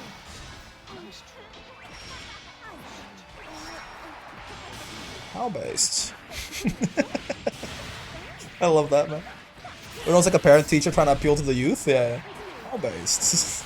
I've never heard that before somehow.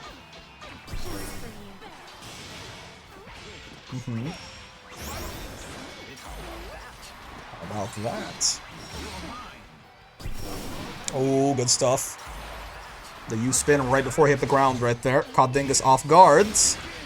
It's looking like we might not get a reset just yet. Alright. Still in this first set. How based? He recognizes the badassness of the baseness of your move while successfully rejecting it. Yeah. A woman like 20 years older than me saying, "Name you have to." I think the students call it lock in. Is still living rent free in my head. That's funny. I think the students, what are the kids? Lock in. You have to lock in. Twain mentioned. Oh, in his win quote, probably? That makes sense. How based? Maybe she's probably the one who taught him that, right?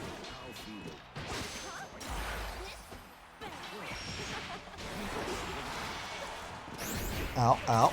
Sure. It's a little scary for Khan here. 3 Brave points to 0. If Kalmia gets any kind of chance to do that, things can go south. He might not, though. I mean, this combo's not going to kill him, but yeah, we go right back into butterfly nonsense. One more chance. You got a Brave count or something, brother. There you go. That's your big advantage, is you have all those extra resources. You got to spend them. I think it might have been a little too late, though. So fun if I told him to say that. Yeah. All right, reset point again. How based? I should add Twain and make her the busted DLC zoner we're all afraid of. The problem is, how do you add her into this game without just like invalidating Metera? I guess her gimmick wouldn't be butterflies. It would be like debuffs. Oh god, no. Not lab code 21. Not again. Not again. Vane S tier? How based? I'm gonna win a brawl on Force Brick to make a tier list of which characters use the most brain rot slang. I see. Not again. Not lab coat, man. I can't do it. I can't do it again. I'm not strong enough. Dance? Because that's what they do, man. They make all these characters super faithful to the gacha. To my understanding, Twain's whole thing is debuffs. I refuse to go back to those days. I can't. Yeah, you can't make me. I'm not buying that DLC. I'm blocking every Twain on ladder. Oh, it was a very important spot dodge. Kalmi has not been good at reacting to the Raging Strike today, but when it matters, he gets it down. How based? Yeah, he spot dodges. How based? He respects the attempt at the Raging Strike, you know? Even if it didn't work. How based? What? I love this Uno guy. How people not like this guy, man? He's funny as hell and until I become a rat in ranked. How based? To go beyond. We only have debuffs in this game other than 2B, 22H, and Lance U Fireball. I don't know if 22H is a debuff, but yeah. Lance U Fireball, definitely. We Metera players are training for the Reckoning when Twain comes out? Yeah. Uh-oh. Ooh. Run away from the butterfly, man. You gotta go. Uno. Rajong is right there. Oh. I think you're gonna punish that on landing. Wasn't quite fast enough. He is old, no matter what brain rot slang he uses. He's still an old man. That shit was not based. Okay, no brave points on either side. Oh, but the overhead! Missed the meaty, dude. Oh, no. Okay. Suddenly, it's a bit scary here. Cannot accept you into our crew. Uno can't hear you. He's wearing AirPods. Yeah, yeah. Feel my decision. Not sure if it works on Granblue, but in some games, removing the character files for certain characters lets you disconnect if you match versus them. Don't do it, though. It's cringe. What the hell? That is cringe. You got that nice old dude vibe about you, but it doesn't take a genius to see you're hiding. Game 5. It's either going to be a reset or the end of the bracket. One way or the other. Something's happening. We shall see, I suppose. You're being far too generous with this old man. How based? Isn't that overhead punishable on block 2? I honestly have no idea. Maybe? Nice, but one must be sincere. It looks like it. Like, it looks like it has a lot of recovery to it. Battle 1. Engage. How's the reverse 3-0 feel now, Dingus? Whoa, whoa, whoa, whoa. Ow. I jinxed it so hard? Perhaps. I have you. How based? How based? I'm sorry. That's so entertaining. Like, I heard that, and then I can't like get it out of my head. How based? I think it's like -6. That makes sense. Oh man, it's looking a little spooky right now for Khan. That's Chip. Yep. All right. Tournament point potentially here. Have talent to Battle 2. Uno ruined the stream with his Gen Z lingo. Yeah. How based? Good start for Kalmia as well. Gets him in the corner now. Oh, good spot dodge on the far H. That's the one thing about Uno's far H. That shit is literally reactable. Right? Like, genuinely. It's like one of the only reactable normals in the game. 22 frame startup. 21? Something like that. How base is gonna live rent-free in my head for the rest of my life. Well played, Brick. Yeah. Every time I see an Uno spot dodge. How based. Just really hearing brain rot slang for every character. First, Hawk to a Vane, now how based Uno. What's next? It's not my fault they say it, man. Uh-oh. Oh, baby. Oh, this is scary. Metera's you fireballs. Unfortunately, bigger fireball, better person. Mr. Uno! Alright. soft to you. Reset point or tournament point? Which is it gonna be? Hawk to Oh, spot dodge on the 2U. Well done. Kami being very careful with the Brave counter, but he messes it up. He tries to BC when he wasn't in block stun. This is a little too late. Gets Raging Strike, and now he's in the corner with the butterflies. It's not where you want to be, man. Still not wanting to BC. He's being very, very generous, or very stingy, rather, with his Brave points. Okay, the sweep. Sure. Oh, tries to go -2 to the parry. Once again, the parry punished by Raging Strike on whiff. An interesting choice by Khan, but it's worked out every single time. 2U blocked, not quite going to find the punish just yet. This is one combo away potentially here for both of them. Especially now for Metera! And Kalmia got the clutch Raging Strike dodge last time, but not Mustn't lose. this time. That's a reset. Alright. So, now, 0-0. It's not over yet. Essentially, what Dingus has done, they've dropped Kalmia down to losers. So now, we say true grand finals. We put that L next to Kalmia's name, and all it is, we play another best of 5. Winner of that wins the bracket. No more like extra lives, no more weirdness. It's just, at this point, it's a straight up best of 5, winner take all. Based finals, you know? You're kind of onto something. How based finals. Kalmia got that one really clutch Raging Strike spot dodge, but it definitely has been a bit of a weakness for him otherwise, all day, kind of. Including in these grands so far. Don't leave me poor, Kalmia or God, whoever is listening to me. So true. More accurate Hunk reactions, that's true. Again, no matter how often he tries to say how based, it doesn't mean that it doesn't make him any younger, I fear. How based. Oh, nice. Got him clipped by the butterfly. This is the kind of thing, too, where Kalmia, you know, you were almost there. You can't really... I mean, this is great for Khan, obviously. A huge win to get that reset. For Kalmia, you gotta have a short memory, right? Yes, that was very close. Yes, it was final game, final round. Yes, you almost had it. Yes, you didn't quite get it at the end. You just gotta put it behind you, right? You got another best of 5. You still got a lot of games to play. Have talent to You can't you can't afford to just tilt right now. Why'd she just get to do that? She spent 50 meter, man. How based? Okay. I like the throws on the landing of the hop. It's actually quite nice. Thunder. Pay attention. Start over. Sunder. Ah, yeah, there it is. We haven't seen any of that from Kalmia so far, right? But I mean, that shit is the single best throw bait in the entire game, right? So I am a little bit surprised we haven't seen more J214H from this boy. From this little Pringle man. we cannot accept you into our crew. Whenever somebody says she needs it, you know it has to be true. That's true. Believe in victory. Battle 1. Every character needs it. Engage. I need it. Ow, ow. I still think Bubs has it better. His throw bait? Paste twin. How based?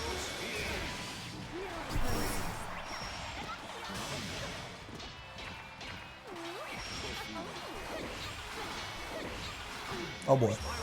Someone help me, I'm in the blender. He doesn't need to have that dive kick? Yeah, I mean... That shit do be getting kind of blown up by a lot of different stuff, though. My favorite throw bait is blocked close L into SSBA. So true, especially on the diva.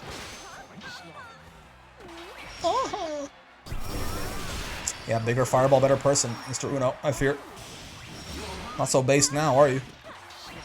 Dive kick, wall brawl, wet. Beatrix top 1 still. Ooh, good interrupt on the 2U, sure. Yeah, okay. Bubs' U dive kick is crazy because that shit crushes 2 H's. But like, the regular one, you know, it's alright. It's alright.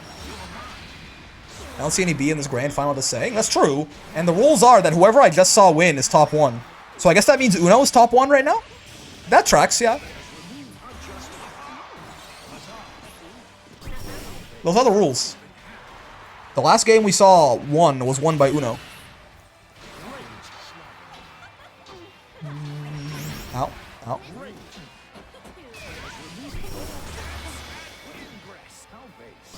How base? Dude, what does he say?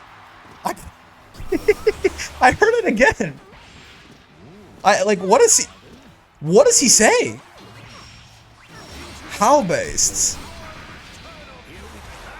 Like that's all he says. I can't hear anything else.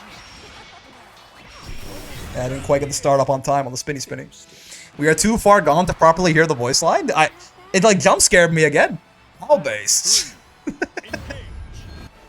Oh man. How based? Start over. So I keep my voice volume pretty high in this game. The voice lines are very entertaining. Haha! It's gonna extend? No, not quite.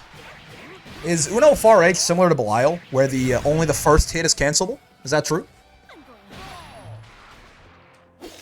You gotta admit, it is pretty based. How based? Maybe he's talking himself up. Yeah, maybe it's the spot dodge. Maybe he's like, you know, how based? I spot dodged that shit. I believe both are, so true. Deadass, I kind of want to play Uno now. Listen, man, I think he looks like he has a fun game plan. He's strong. He's a small little guy. He's floating. He goes, how based? And huzzah! Like, what? I don't get it. Why is this guy so unpopular? It's because everyone wanted Sofon and they're mad at him? Hey, also, yeah, on that note, you guys are talking about it in there. Yeah, Kalmia is up 2-0 right now in True Grands. Looks like he might have been, instead of like getting tilted by the reset, he might have gotten pissed and activated Rage mode. Bro, he let loose the roar, he's got the fire come out of his mouth. Bro thinks he's Guardian Rathalos, for real. Speaking of voice lines, SF6 to Japanese, and when Ed does a DI, it sounds like he's saying chicken soup in Spanish. Interesting. Uno is fun, but just don't be too sad when you miss the 623H into 6XL link. You know, me when the dash links in this game are like genuine one-frame links. Kamiya said, now we fight and Soulforged IRL. I mean, yeah, it looks like it might be a 3-0 here in the resets. It was a long first set. This one's going to take 5 minutes if it ends right now. Una mas, indeed. Dale Calmia. Has Calmia won a wall brawl before? He's gotten really close many times. Would this be his first win? I think not, right? Surely he's. I feel like he's been up there a lot. Surely he's won one. Ow. Ow, ow, ow. Sure. He did not like the Unk allegation slide. Yeah, yeah. I'm gonna need Dingus to be more based. How based?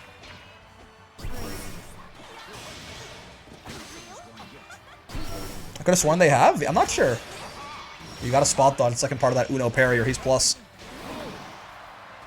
He's fighting his way out of the corner. He's not got a lot of health left to do it with, though. Rakshasa and Spear.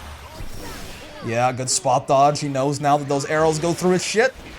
Nice catch. I mean, he could kill her in one more hit here if he gets a starter. Any kind of real starter. Even a close L. He's rapidly approaching Chip, though. She has DP on deck now, too. It's a little worrying. It doesn't quite manage it yet. It's even top 8 pretty much every time, which is fine. We need more based Unk Uno. That's true. Alright. Still tournament points for Calmia, though. At this point, letting him win those first two, Dingus is on life support now. Every single time he was around, it's immediately like, oh god, oh fuck. No back throw, at least. That's good. Could have been a lot worse for Khan there. Raging Strike gonna whiff. Does he get the link? No, he doesn't. Okay. That is a one-frame link there. A real one, too. You can't buffer the dash inputs. As far as I'm aware, anyways. So it's a genuinely very tough link to get that 623H into the 6XL right there. Yeah. You see him miss it again right there. He's still in a great spot, though. Ooh, the butterfly didn't trigger. Okay, there we go. Butterfly down and just back throws her out of the hop like he's been doing all day. It's a damn good response to Metera when she lands like that, if you can be quick enough to do it, right? 3-0. God damn. Well done, Calmia, man. Did not let that reset get to him. In fact, if anything, he let it motivate him, seemingly. You can definitely buffer the dash button about the L. Yeah, sorry, it's the L. Yeah, you can buffer the dash button. It's the L afterwards that you have to hit, like, immediately, essentially. So you can plink them. They're not as hard as, like, a real 6-frame link. So you can probably, or a 1-frame link. You can probably plink the dash and the light to an extent. But yeah, it is genuinely pretty tough. Same thing with, like, Sandalphon's Earth Fireball into the 6-6H. It's like, actually quite difficult to get consistently. How based is that win? How based? Just found out, even though Vane close H is a single hit, it's only +8 on counter hit, meaning it can't even link into itself on crouching counter hit. That's sad. That's sad for the boy. But yeah, congrats Calmia, man. Taking that wall brawl down. What's the gamble looking like, actually? It's a lot of... Yeah, a lot of Calmia believers, as expected. I mean, he just because, like, literally he was the favorite by virtue of having that extra life, right? So he does end up taking that home. Apologies to Phantom there. Loses a bunch of their points to the greater population. Beatrix is one of those two. It's not great, but doesn't feel like a true one-frame link. Again, I think it's like you can buffer the dash inputs. You can't buffer hitting like L or H or whatever. But I think you can probably like. I mean, I guess I say you can plink it, but if you're buffering the dash button, then no, you can't plink it. It might actually truly be like, yeah, they might actually be like one-frame links, I guess. Because then you can buffer dash, but you can't buffer like dash L. You can't hit both of them and have them buffer. So if you're gonna plink them, you'd have to hit the dash outside of the buffer window. So it's probably close. It's like maybe, it's pretty close to a real one-frame link, I think. It's quite difficult. I mean, you see good Unos even drop that shit all the time, so. Does make sense. But yeah. Anyways, congrats to Calmia, man. It's extremely hard. Try it out and you'll see. I mean, I did try Sandy's Earth 6-6H. It's the exact same thing where you're like exactly as plus at the startup of your move, and it does feel like a one-frame link, I'll tell you that. It's like really, really inconsistent. I hit it like once every 12 times or something. I tripled my points over the course of the tournament, and now I'm sitting at 17k. Let's fucking go. There you go. Now, only 483,000 more. And you can pick the next Road to Master character. Isn't that crazy? You're right there, man. You're right there. But yeah. Not bad. Calmia, do you want to run these Slug finals or what? Or do you want to go like take a nap or something? Up to you, man. Let me know. Let's grab the Sandy. Fight. 475k? Ooh, wait, who are you thinking of picking? Lakitu? How based? Yeah, with the little guy with the sunglasses on. How based? look alive, sweetie. Let's see if my Sandy's got what it takes. In theory, the game's set. Sheep? Ooh, I'm down for that. I'm down for some of the old. How based? Called based grand finals. Yeah, based finals. Believe in victory. Battle 1. Engage. Yeah!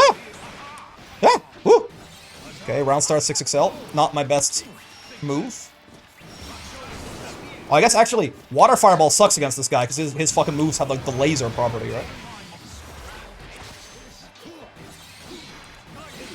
Oopsie. I guess Fire? This kind of generically good element. Oh, right. Oh god, the throw bait is damn good. It's true. Ow, ow, ow. Sheep? Yeah, yeah. Sounds fun.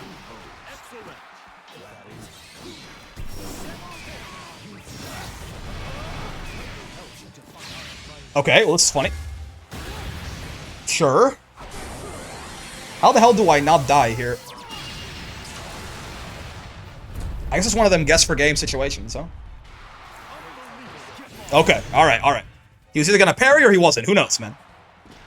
He decided not to, actually, but he also didn't mash. I think the guess there was parry or mash, as far as I'm aware. Oh, he'll have a good answer to Sandy JU, too, doesn't he? With his, what's it called? With he can parry the JU on the way in, I suppose.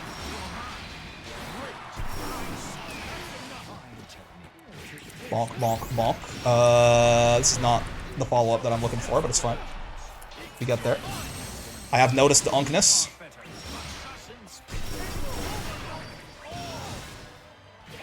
Oh, good anti-air. Got that. How feeble. I love my better 6XL. Show some grit! Oh, he's got so much grit. Show some grit! Oh, fuck. Wait, why is he so gritful? Oh, boy! Hello, sir. Oh! The staring contest. A little bit scary there. Nice element change, nerd perish. Why do you hate me so? Yo, you can combo after that? This character's broken. I can get the element change and still combo. Oh, I got crushed. Nice. I tried to U Fireball. I did not get U Fireball, believe it or not. Huh. Okay. I love my Sandalphon mid-screen. Alright, sure. Spiralize. Ah! Right, so true. Hello, sir.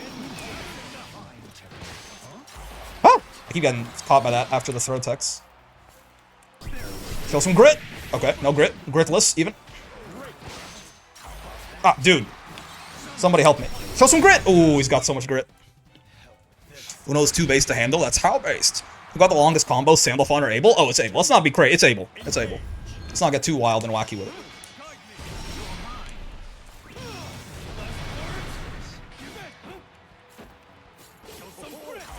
Damn. I gotta stop getting clips by this 2U, man. Too much grit. Yeah, nice. I didn't even JM right there. I JU like a buffoon. Sure. That shit doesn't reach me. That was a little scary. I'm not gonna lie to you. Oh! Sure. Taking a lot of chip damage, honestly. Not my favorite.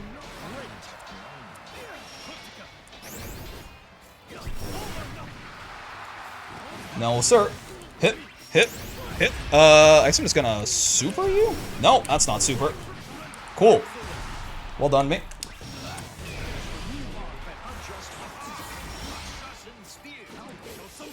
Show some grit. Oh my god. Oh, yo! I felt some grit for real there. That was dope. Oh, I'm punishable there. Oh, thank god. You thought I had the element. That was very punishable. I was a silly little Billy for doing that.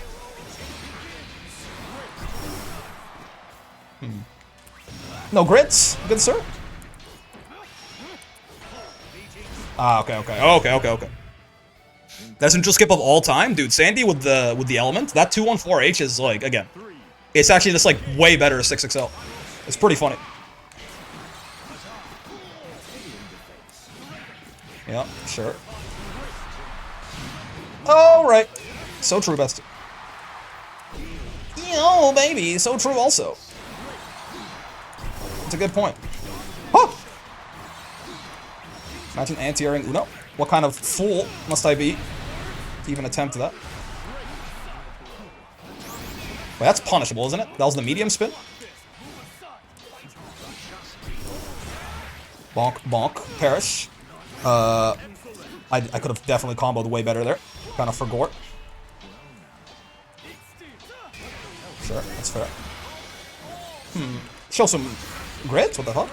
Show some grit, good sir. Oh, fuck. He's got grit. Show some grit! He's got so much grit, man. It's not fair! How does one man have all that grit? Goddamn. How does one man have so much grit? It doesn't seem reasonable.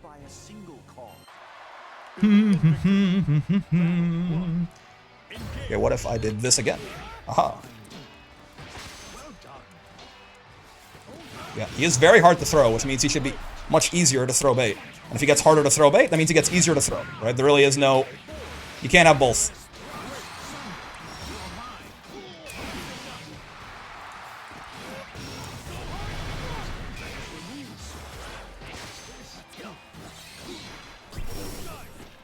He's got so much grit. Doesn't seem fair. To you, sure. Oh, I thought he was gonna hit me. I didn't think that JH would whiff. Oh, that's so much recovery. I'm just so on. Yep. Gritless, even. Yo, what the hell? The ultimate bait? I'm a god. I definitely did that on purpose and not on accident. Don't even fucking talk to me. Oh. I hate this. Show some grit. He's got so much grit, man. Ah, he's got so much grit, man. Okay, okay. The more based you are, the more grit you have? That makes sense. How based? Damn, nice.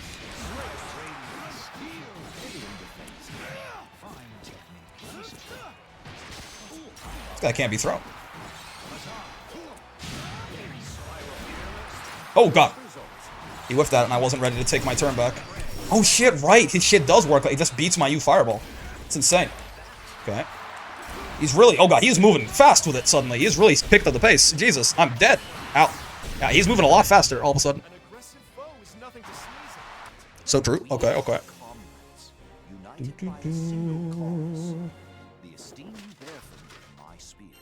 Means much to me.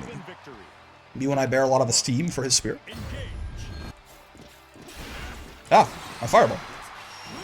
Oh shit, yeah, right. You just can't fireball war this fella. That's so true. Wait, what? Why did that he J5U'd at the end there? Why did that have so little recovery? Am I stupid? Is he supposed to have like a ton of landing recovery when he does that? Oh! Oh! Oh, he gets the link too? That's the worst. He got turbo based? For real. Ow. Ow. Ow.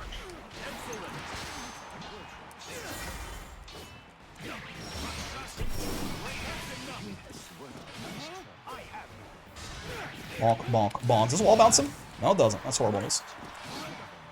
Weird. I can't throw this guy. I can't throw bait this guy. What's going on here? It's very rough. I guess I have to be a little bit more delayed on my... He delay techs on the timing that I'm not matching, I think, is the problem. I'm backdashing before he would normally start delay teching, I think. Because he is... I guess he is teching the throws pretty late, it does seem like. Oh god, that recovered way faster than I thought. I tried to just empty land and like side swap on his ass. Yeah, there we go. Yeah, he's delay teching on a timing that is later than I would expect.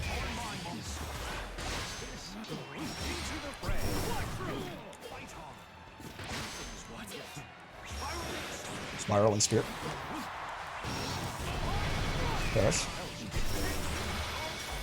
A nice helping of Uno Brave points. Part of a balanced breakfast.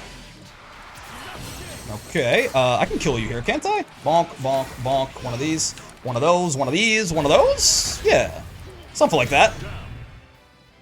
Would have been nicer if I still had the fireball cooldown, but it works. If I don't get a request, yeah, I pick myself. That's correct.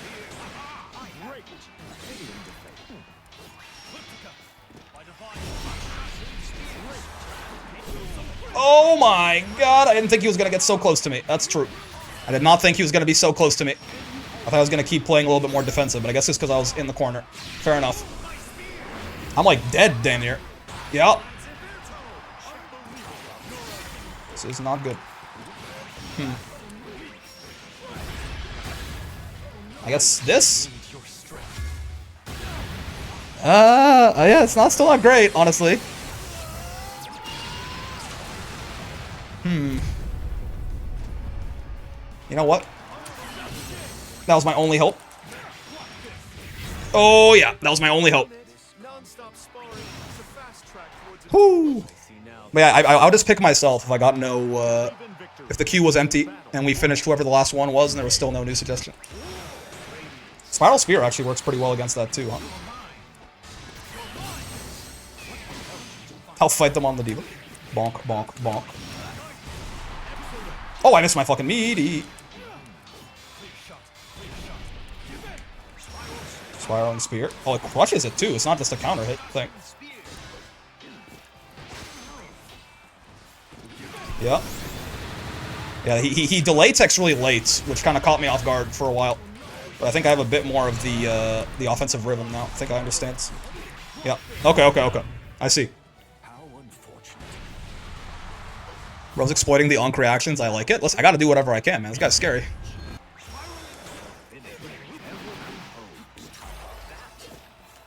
Ooh, I 2L.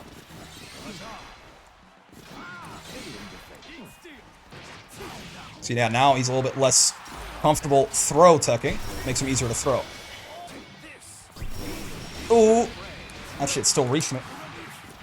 That shit still beat him somehow. 2U, bonk, one of these. A fight for the ages, literally, they both unk. Okay, now hold on a second.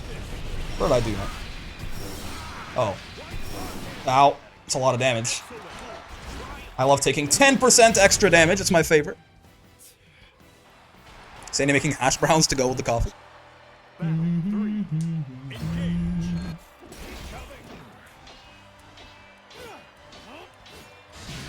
Ah, that's fair. Yeah, that's pretty true. He doesn't quite get the link. Luckily, that shit is pretty tough. Could have confirmed that way better, certainly. Ooh, the thing came back just in time. Thank you, thing. Thank you, Ben Grimm. It's a lot of damage, man. I'll submit a replay to re-review, but it'll be about 27 patches in the future by the time you get it. That probably wouldn't be reasonable. Perhaps. Perhaps not. I don't know, man. Okay. I didn't know if I had the time to get a close M or a close H or what. I just did close L and kept it simple. Oh, all right. Good games, brother. Coffee. And compassion will guide the skies to a better future. So true, so true. Oh, man. Yeah, good games, Calmy. Good games. Congrats. Have you won a wall brawl before? By the way, people were debating that in the chat, and so was I. I feel like you're in top 8 or like grand finals even like all the time, but I forget if you've won one previously.